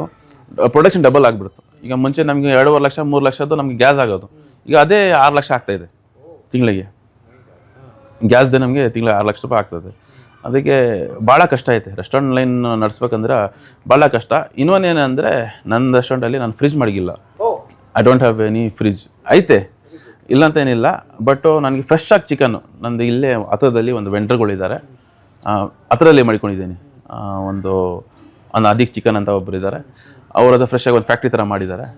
ಈಗ ಫೋನ್ ಮಾಡಿದೆ, ನಮ್ಮ ರೆಸ್ಟೋರೆಂಟಲ್ಲಿ ಖಾಲಿ ಆಗಿತ್ತು ಅಂದರೆ 1/2 ಅವರಲ್ಲಿ ನಮಗೆ ಅವ್ರು ಸಪ್ಲೈ ಮಾಡಿಬಿಡ್ತಾರೆ fresh chicken. I don't store nothing. ಸಾಯಂಕಾಲ ಆದರೆ ಮುಗಿಬೇಕು. ಈಗ ನಾನು ಸಾಯಂಕಾಲ ನನಗೆ ಸ್ಟಾಕ್ ಕೊಡಬೇಕು, ಮಿಕ್ಕಿದೆಲ್ಲ ತಿರ್ಗಾ ಬೆಳಿಗ್ಗೆ ಫ್ರೆಶ್ ಆಗಿ ಎಲ್ಲ ತರಿಸ್ಬೇಕು. ಆ ತರಕಾರಿ ಇರಲಿ ಏನದಿರಲಿ, A to Z ನನ್ನ ಹತ್ರ ಇನ್ನೂವರೆಗೂ ನನಗೆಲ್ಲ ಟೋಟಲ್ ಆಗಿ ನನ್ನ ಬಿಲ್ಗಳು ಐತೆ. ನಮ್ಮ ಮನೇಲಿ ಹೆಂಗೆ ಬೆಳೆಸ್ತೇವೆ ಟೊಮಾಟೊ, ಅದರಿಂದ A ಗ್ರೇಡ್ ನಾನು ತರಿಸೋದಿಲ್ಲ. ಎಲ್ಲ ಹೈ ಕ್ವಾಲಿಟಿ ಇದ್ದರೆ ಟೇಸ್ಟ್ ಬರೋದು ಸರ್. ಶೆಫು ಅಷ್ಟೇ, ಹೈ ಕ್ವಾಲಿಟಿ ಶೆಫ್ ಇದ್ದರೆ ಹೈ ಕ್ವಾಲಿಟಿ ಫುಡ್ ಕೊಡೋಕ್ಕಾಗೋದು. ಇಲ್ಲಾಂದರೆ ಆ ಥರ ವೈಪ್ ಸಿಗಲ್ಲ. ನಾನು ಯೋಚನೆ ಮಾಡ್ತಾ ಇರ್ತೀನಿ, ಬೇರೆ ಕಡೆ ಎಲ್ಲ ಇಷ್ಟು ಕಮ್ಮಿ ಕೊಟ್ಬಿಡ್ತಾರಲ್ಲ, ನಮ್ಮ ಪ್ರೊಡಕ್ಷನ್ ಎಷ್ಟು ಆಗ್ತಾಯಿತ್ತಲ್ಲ ಹೆಂಗೆ ಅಂತ. ಅದು ಹಲವಾರು ರೀತಿಯಿಂದ ವೇರಿಯೇಷನ್ ಆಗ್ತದೆ ಸರ್. ಅದಕ್ಕೆ ಒಳ್ಳೆ ಫುಡ್ ಕೊಡಬೇಕಂತ ನನ್ನ ಮಕ್ಕಳು, ನನ್ನ ಮನೆ ಇರೋದು ಹತ್ರ, ನಾವೇ ಇಲ್ಲೇ ಊಟ ಮಾಡೋದು ಜೊತೆಯಲ್ಲಿ ಎಲ್ಲ ಎನಿ ಟೈಮ್. ಈಗ ಕೇಳಿ 1 ವರ್ಷ ಆಯಿತು, ಸಾಯಂಕಾಲ ಊಟ ನಮ್ಮ ಮನೆ ಇಲ್ಲೇ ಆಗೋದು ಊಟ, ನನ್ನೊಂದು ಬಿಟ್ಟು. ನಾನು ಒಂದು ಮಾಡಲ್ಲ ಇಲ್ಲಿ, ಮಿಕ್ಕಿದೆಲ್ಲರೂ ಇಲ್ಲೇ ಊಟ ಮಾಡೋದು. ನನಗೆ ಮುದ್ದೆ ಬೇಕೇ ಬೇಕು. ಅದಕ್ಕೇ ಈಗ ವೆಜ್ ಓಪನ್ ಮಾಡೋಕ್ಕೆ ಹೇಳ್ತಾ ಇದ್ದೀನಲ್ಲ, ಈಗ ನಂದು ರಾಜಸ್ಥಾನಿ ಫುಡ್ಡು ಬರ್ತೈತೆ ಈಗ ಟೋಟಲಾಗಿ. ಅದರಲ್ಲಿನೂ ನಾನು ಅಡಿಷ್ನಲ್ ಒಂದು ಮುದ್ದೆ ಇಕ್ಕನ ಅಂತ ಯೋಚನೆ ಮಾಡ್ತಾಯಿದ್ದೀನಿ. ಅದಾದರೆ ಅದನ್ನು ಸ್ಟಾರ್ಟ್ ಮಾಡಿಬಿಡ್ತೀನಿ ಸರ್, ಮುದ್ದೆದನ್ನು ಸ್ಟಾರ್ಟ್ ಮಾಡ್ತೀನಿ ಸರ್. ಈಗ ವ್ಯಾಪಾರಂ ದ್ರೋಹ ಚಿಂತಕಂ ಅಂತ ಕರೀತಾರೆ. ಹೌದೌದು. ಈ ವ್ಯಾಪಾರದಲ್ಲಿ ದ್ರೋಹ ಇಲ್ಲ ಅಂದ್ರೆ ವ್ಯಾಪಾರನೇ ಆಗಲ್ಲ. ಹೌದು ನಿಜ. ಮತ್ತು ಬೇರೆಲ್ಲ ಕಲರ್ ಮಿಕ್ಸ್ ಮಾಡೋದು, ಹೌದು, ಅಥವಾ ಟೆಸ್ಟಿಂಗ್ ಪೌಡರ್ಗಳು ಹಾಕೋದು, ಹೌದು, ಇಂಥದ್ದು ಮಾಡೇನೆ ಬಿಸ್ನೆಸ್ ಮಾಡುವಂತಹ ಒಂದು ಮನಸ್ಥಿತಿ. ಹೌದೌದು. ಅದರಲ್ಲಿ ವಿಶೇಷವಾಗಿ ನೀವು ಒಂದು ಡಿಶ್ ಮಾಡಿದ್ರಿ, ಈ ಜಾಗವನ್ನ ಫೈನ್ ಡೈನಿಂಗ್ ರೆಸ್ಟೋರೆಂಟ್ ಮಾಡಲ್ಲ, ಡೆಡಿಕೇಟೆಡ್ಲಿ ಕಾರ್ಪೊರೇಟ್ಗೋ ಅಥವಾ ಒಂದು ಶ್ರೀಮಂತರಿಗೋ ಲಕ್ಸುರಿ ಕೊಡೋಣ, ಅಲ್ಲಿ ಜಾಸ್ತಿ ಚಾರ್ಜ್ ಮಾಡೋಣ ಅಥವಾ ದುಡ್ಡು ಮಾಡಬಹುದಾಗಿತ್ತು. ಇನ್ವೆಸ್ಟೆಡ್ ಹಂಗೆ ಮಾಡಿದ್ದೀರಿ. ಸೊ ಇದು ಎಲ್ಲವನ್ನ ಬಿಟ್ಟು ನೀವು ಈ ರೀತಿ ಒಂದು ಸರ್ವರಿಗೂ ಓಪನ್ ಇದೆಯಪ್ಪ, ಸರ್ವರು ಸಮಾನರು ಅಂತ ಮಾಡಿದ್ರಿಂದ ಹೌದೌದು, ನಿಮಗೆ ಇವಾಗ ಆ ಬಿಸಿ ಮುಟ್ತಾ ಇಲ್ವಾ? ಇಲ್ಲ ಜಾಸ್ತಿ ಲಾಸ್ ಆಗುತ್ತೆ ಅಂತ ಅನಿಸ್ತು ನನಗೆ, ಅಥವಾ ಇನ್ನು ನಾನು ಫೈನ್ ಡೈನಿಂಗ್ ರೆಸ್ಟೋರೆಂಟ್ ಮಾಡಿ ಇಷ್ಟೇ ಕಷ್ಟಪಟ್ಟಿದ್ದೆ, ಎಲ್ಲವನ್ನ ತರಿಸಿದ್ದೆ, ಇದು ಶ್ರೀಮಂತರ ಪ್ರಾಡಕ್ಟ್, ಫ್ಲೈಟ್ ಅನ್ನೋದು ಶ್ರೀಮಂತರ ಪ್ರಾಡಕ್ಟು, ನಾನು ಅದನ್ನ ಹಂಗೆ ಇಡ್ಬೋದಾಗಿತ್ತ ಅಂತ ಅನ್ಸಿಲ್ವಾ? ಸರ್ ಸ್ಟಾರ್ಟಿಂಗಲ್ಲಿ ಎಷ್ಟು ಕ್ರೇಜ್ ಇತ್ತಂದರೆ ಈ ಟೈಗರ್ ರೆಸ್ಟೋರೆಂಟ್ದು, ಇಲ್ಲಿ ನಿಲ್ಕೊಳಕ್ಕೆ ಜಾಗ ಇರ್ತಾ ಇರಲಿಲ್ಲ.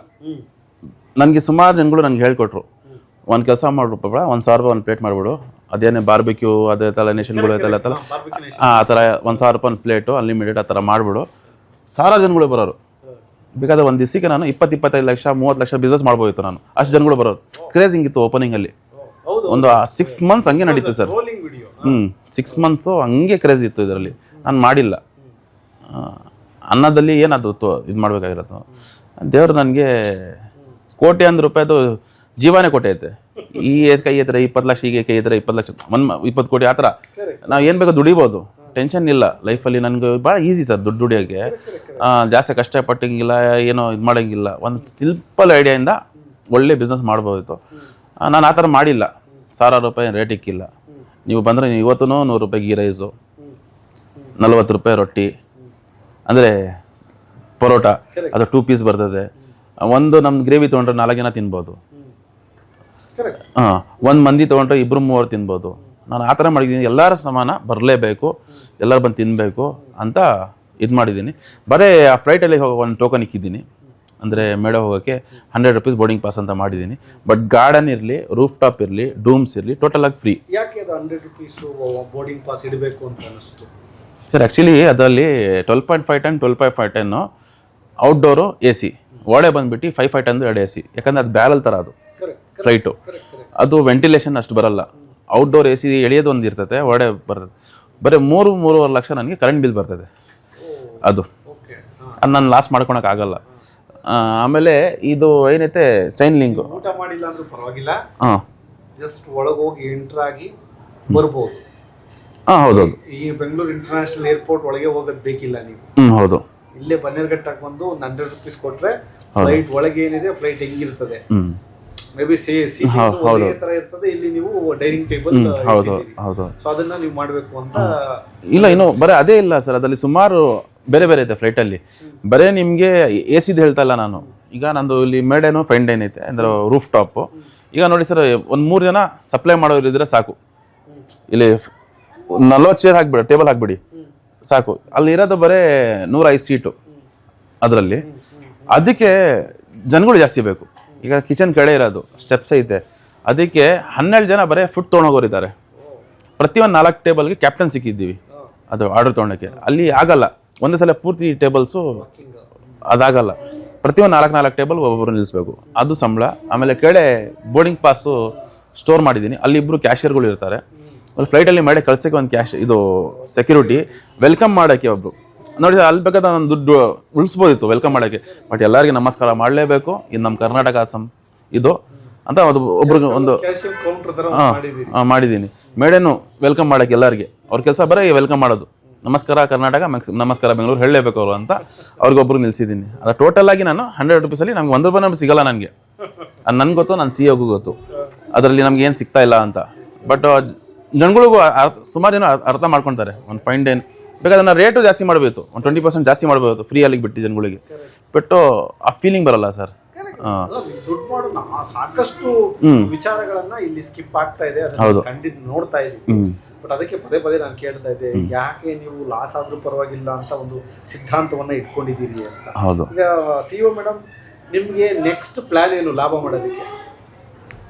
ಲಾಭ ಮಾಡೋ ಪ್ಲಾನ್ ಮಾಡಿಲ್ಲ sir. We are still planning to serve better and better each and every day. We are planning ಇದಕ್ಕಿಂತ ಒಳ್ಳೇದು ಕೊಡಬೇಕು ಸರ್ವಿಸ್, ಇದಕ್ಕಿಂತ ಒಳ್ಳೇದು ಏನು ಮಾಡ್ಬೋದು ನಾವು ಜನತೆಗೋಸ್ಕರ, ಆ ಥರ ನಾವು ಪ್ಲಾನ್ ಮಾಡ್ತೀವಿ.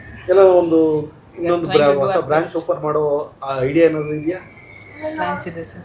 V are planning something big is going to come soon. ಮತ್ತೇನು ಸರ್, ನಿಮ್ಮ ಫೇವ್ರೇಟ್ ಡಿಶ್ ಯಾವುದು ಈ ಫ್ಲೈಟ್ ಒಳಗೆ?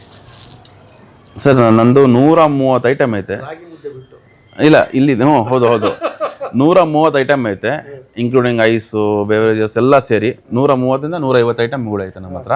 ನನಗೆಲ್ಲ ಇಷ್ಟ ಇಲ್ಲಿ, ಯಾಕಂದರೆ ಎಲ್ಲ ಶೆಫ್ಗಳು ಐತಾರೆ ಸರ್. ಈಗ ನಾನು ಒಂದು ಹೇಳಿಬಿಟ್ರೆ ಬೇರೆ ಶೆಫ್ ಬೇಜಾರು ಮಾಡ್ಕೊತಾನೆ ಪ್ರತಿ ಒಂದು ಸ್ಟೇಜಲ್ಲಿ ಒಂದು. ಯಾಕಂದರೆ ಈಗ ಬೇಡ, ನಿಮ್ಮನ್ನು ಕೇಳೋದೇ ಇಲ್ಲ. ಫಾತಿಮಾ, ನಿಮ್ದು ಫೇವರೇಟ್ ಡಿಶ್ ಯಾವುದು ಇಲ್ಲಿ? All the dishes are so good. So good, but customer has to come and search of it. You should tell me there's a special dish ಇದಕ್ಕೋಸ್ಕರ ಟ್ರೈ ಮಾಡಬೇಕಿಲ್ಲಿ ಅಂತ. Specific dish ಏನಿಲ್ಲ. Like you can try everything. It's so good and delicious. Okay, ನಾನು ಇವಾಗ customer, ನೀನು ಹೇಳಿದೆ ಎಲ್ಲ try ಮಾಡೋಣ ಅಂತ. ನಾನು ಹೇಳ್ತೀನಿ ಫಿಶ್ ಟಿಕ್ಕ ನನಗೆ ನಮ್ಮ ಪಕ್ಕದ ಮನೇಲೇ ಸಿಗುತ್ತೆ, ನಾನು ಯಾಕೆ ಬರಲಿ ಇಲ್ಲಿವರೆಗೂ ಅಲ್ವಾ? ಸೊ ಹಾಗಾಗಿ you tell me one dish which you will say you should try only here ಅಂತ. ಟೈಗರ್ ಹೀರೋ ರೆಸ್ಟೋರೆಂಟಲ್ಲಿ ಮಾತ್ರ ಸಿಗುತ್ತೆ ಅಂತ. Mandi you can try. Perfect. Even ನಾನು ಅದನ್ನೇ ಹೇಳೋಣ ಅನ್ಕೊಂಡೆ. ಮಂದಿ ರೈಸು ಆ್ಯಕ್ಚುಲಿ ಬೆಂಗಳೂರಲ್ಲಿ ಬೆಸ್ಟ್ ಮಂದಿ ರೈಸ್ ಅಂತ ಎಲ್ಲೂ ಸಿಗೋದಿಲ್ಲ. ಆ್ಯಕ್ಚುಲಿ ನಮ್ಮ ಹುಡುಗರು ತಿಂತಾ ಇದ್ರು, ಹೇಳಿದ್ರು. ಸೊ ವೆರಿ ವೆರಿ ಯೂನಿಕ್ ಆಗಿದೆ. So I think people should try mandi rice in. ಯಾಕಂದರೆ ನಾನು ಯಮನಿಂದ ತರಿಸಿದ್ದೀನಿ. ಹೋಟೆಲ್ ಸಂಘದ ಮಾಲೀಕರು ಯಾವುದಕ್ಕಾದ್ರೂ ನಮಗೆ ಅನುಕೂಲಕ್ಕೆ ಬರ್ತಾರ? ಇನ್ನೂವರೆಗೂ ನಮ್ಗೆ ಆ ಥರ ತೊಂದರೆ ಬಂದೇ ಇಲ್ಲ ಸರ್. ಯಾಕಂದರೆ ನಾವು ಇಲ್ಲಿ ಸ್ಟಾಫ್ ಥರ ನೋಡ್ಕೊಳಲ್ಲ ನಾವು.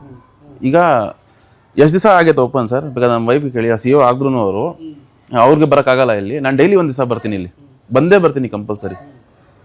ಬಂದು ನೋಡ್ಬಿಟ್ಟು ಎಲ್ಲರಿಗೂ ಮಾತಾಡಿಸ್ಕೊಂಡು, ಆ್ಯಕ್ಚುಲಿ ಒಂದು ಹೋಟ್ಲ್ ಓನರ್ ಬರಲ್ಲ ರೆಸ್ಟೋರೆಂಟ್ಗೆ.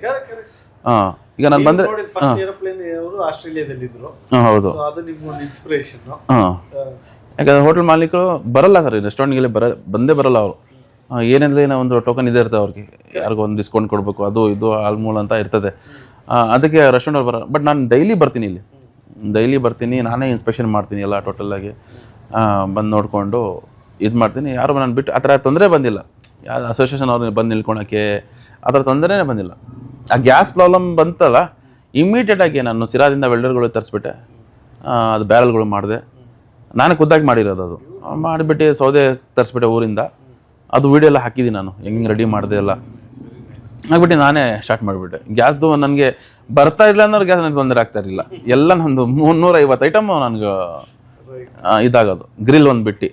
ಈಗ ನಿಮ್ಮ ಒಂದು ಹೋಟೆಲ್ಲು ಸೋಷಿಯಲ್ ಮೀಡಿಯಾದಲ್ಲಿ ಬೆಂಕಿನೇ ಹಚ್ಚಿತ್ತು, ಇಟ್ ವಾಸ್ ಫೈರ್. ಆ ಲೆವೆಲ್ಗೆ ಒಂದು ಸ್ಪಂದನೆ ಸಿಕ್ಕಿತ್ತು. ಇದ್ರ ಬಗ್ಗೆ ಏನು ಅನ್ಸುತ್ತೆ ನಿಮಗೆ? ಅದೇ ಅಷ್ಟು ಜನಗಳು ಅಷ್ಟು ಪ್ರೀತಿ ಕೊಡ್ತಾ ಇದಾರಲ್ಲ ಸರ್. ಈಗ ಅವ್ರಿಗೆ ನಾವು ಅಷ್ಟು ಡೆಡಿಕೇಶನ್ ಮಾಡಿ ಫ್ಲೈಟ್ ತೊಗೊಂಬಂದಿದ್ದೀವಿ. ಒಂದು ಹೆಮ್ಮೆ ವಿಷಯ ಸರ್ ಇದು ಕರ್ನಾಟಕದಲ್ಲಿ, ಆಲ್ ಓವರ್ ವರ್ಲ್ಡ್ಗೂ. ಏನು ಗೊತ್ತಾ, ಈಗ ಸೌದಿ ಅರಬಲ್ಲಿ ಸುಮಾರು ಒಂದೂವರೆ ವರ್ಷ ಹಿಂದ್ಗಡೆ ಒಂದು 3 ಫ್ಲೈಟ್ ಬಂತು ಸರ್, ಬೋಯಿಂಗ್ ಫ್ಲೈಟ್ಗಳು. ಅದು ರೋಡಲ್ಲಿ ಹೋಗ್ತಾ ಇತ್ತು ಅಷ್ಟೇ. ಅದು ಒಂದು ರೆಸ್ಟೋರೆಂಟ್ ಮಾಡೋಕ್ಕೆ ಜನಗಳು ಹೆಂಗೆ ಮಾಡಿದ್ರು ಅಂದರೆ, ಅದಕ್ಕೆ ವೈರಲ್ ಮಾಡಿದ್ರು.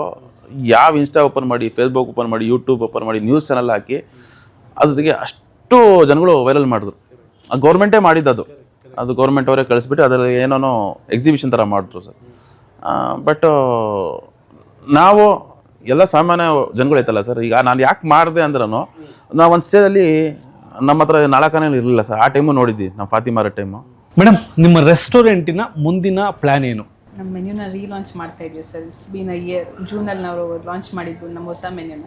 Okay. Again we are planning to relaunch a new menu. ಅಂದರೆ ಹೊಸ ಕೊಸೈನ್ಗಳನ್ನು ನಾವು ನೋಡ್ಬೋದು. ಸ್ವಲ್ಪ ಅಪ್ಡೇಟೆಡ್ ಆಗಿರೋದು, ಯಾಕಂದ್ರೆ ನಮ್ಮ repeat customers they are visiting, ಒಂದು ವರ್ಷದಿಂದ ವಿಸಿಟ್ ಮಾಡ್ತಾ ಇದ್ದಾರೆ. ಅವ್ರಿಗೆ ಸ್ವಲ್ಪ ಚೇಂಜ್ ಇರಲಿ ಅಂತ ಹೊಸ ಮೆನ್ಯೂ ಲಾಂಚ್ ಮಾಡ್ತಾ ಇದ್ವಿ. ಬೇರೆ ಕಸ್ಟಮರ್ಸ್ಗಳು ಬರಬೇಕು ಅಂತಂದರೆ you want to give some message to the people of Karnataka, ಏನನ್ನು ಹೇಳೋಕ್ಕೆ ಇಷ್ಟಪಡ್ತೀರಾ? ಎಲ್ಲರೂ ಬನ್ನಿ, ವಿಮಾನದ ರೆಸ್ಟೋರೆಂಟಿಗೆ ಬಂದು ನೀವು ಎಕ್ಸ್ಪೀರಿಯನ್ಸ್ ಮಾಡಿ. ಇದೊಂದು ನಿಮಗೆ ಸ್ವಲ್ಪ ಡಿಫ್ರೆಂಟ್ ಎಕ್ಸ್ಪೀರಿಯನ್ಸು ಅಂತ ಹೇಳಿ. Very nice madam. Madam, last ಪ್ರಶ್ನೆ. ಹೊಸ ಉದ್ಯೋಗಿಗಳು ಅಥವಾ ಯಾರಾದರೂ ಬಿಸ್ನೆಸ್ ಮಾಡಬೇಕು ಅಂದ್ಕೊಂಡಂತಹ ಯುವಕರಿಗೆ ಅಥವಾ ಹೋಟೆಲ್ ಇಂಡಸ್ಟ್ರಿಗೆ ಬರಬೇಕು ಅನ್ನೋರಿಗೆ ನಿಮ್ದೇನಾದರೂ ಒಂದು ಸಜೆಷನ್ ಇದೆಯಾ? ಪ್ಲೀಸ್. ನಾನು ಒಂದು ಆರ್ಟಿಕಲ್ ನೋಡಿದಾಗ ಓದಿದ್ದೆ, ಒಂದು ಹೋಟೆಲಿಯರ್ ಹೇಳಿದರು, once you plan to start a restaurant, ನಾವೊಂದು ಮನಸ್ಸಲ್ಲಿ ಇಟ್ಕೋಬೇಕಂತ, you will not a restaurant will run you ಅಂತ. ಮಾತ್ರ ನೀವು ತಲೆಗೆ ಇಟ್ಕೊಂಡು ರೆಸ್ಟೋರೆಂಟಿಗೆ ಕೈ ಹಾಕ್ಬೇಕು. ಓಕೆ. ಸೊ ರಾತ್ರಿ ನಾವು ಕಷ್ಟಪಟ್ಟು ಕೆಲಸ ಮಾಡ್ತಿದ್ರು, ಆಮೇಲೆ ಮಲ್ಕೋಬೇಕಾದ್ರೆ ನಮ್ಗೊಂದು ಅನ್ಸುತ್ತೆ, oh we have left out something ಅಂತ. 24 hours is also not enough for us. There's so many things to do. Tomato ಖಾಲಿ ಆಗಿದೆ, ಕೊತ್ತಂಬರಿ ಸೊಪ್ಪು ಬಂದಿಲ್ಲ. Not only that sir, everything sir, from accounts to the staff, everything sir. ನಾವು ನಮ್ಮ employees ನ ನೀವು ಹೋಗ್ಬಿಟ್ಟು ಪರ್ಸನಲ್ ಆಗಿ ಇಂಟರ್ವ್ಯೂ ಮಾಡಬಹುದು. We have never considered them as our staffs. They are always like a family to us. ನೀವು almost ನಾವೆಲ್ಲ family ತರಾನೇ ಇದ್ದೀವಿ. Very nice. I attend to them one to one. Any issues, any problems, they convey to me directly. So nice. ನಾನು ಮ್ಯಾನೇಜರ್ಗೆ ಹೋಗಿ floor manager ಹತ್ರ ಮಾತಾಡಿ ಅಂತ ಹೇಳಲ್ಲ sir. At least cases only I send them to them. Otherwise I handle it personally. Very nice madam, ಒಳ್ಳೆಯದಾಗಲಿ.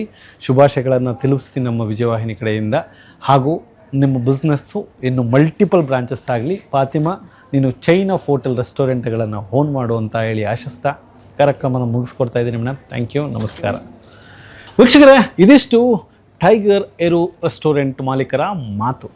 ನೀವು ಗಮನಿಸಿರ್ಬೋದು, ಈ ಒಂದು ಬಿಸ್ನೆಸ್ಸಲ್ಲಿ ಹಣಕ್ಕಿಂತ ಜಾಸ್ತಿ ಸಿದ್ಧಾಂತನೇ ತೂಗ್ತಾ ಇದೆ.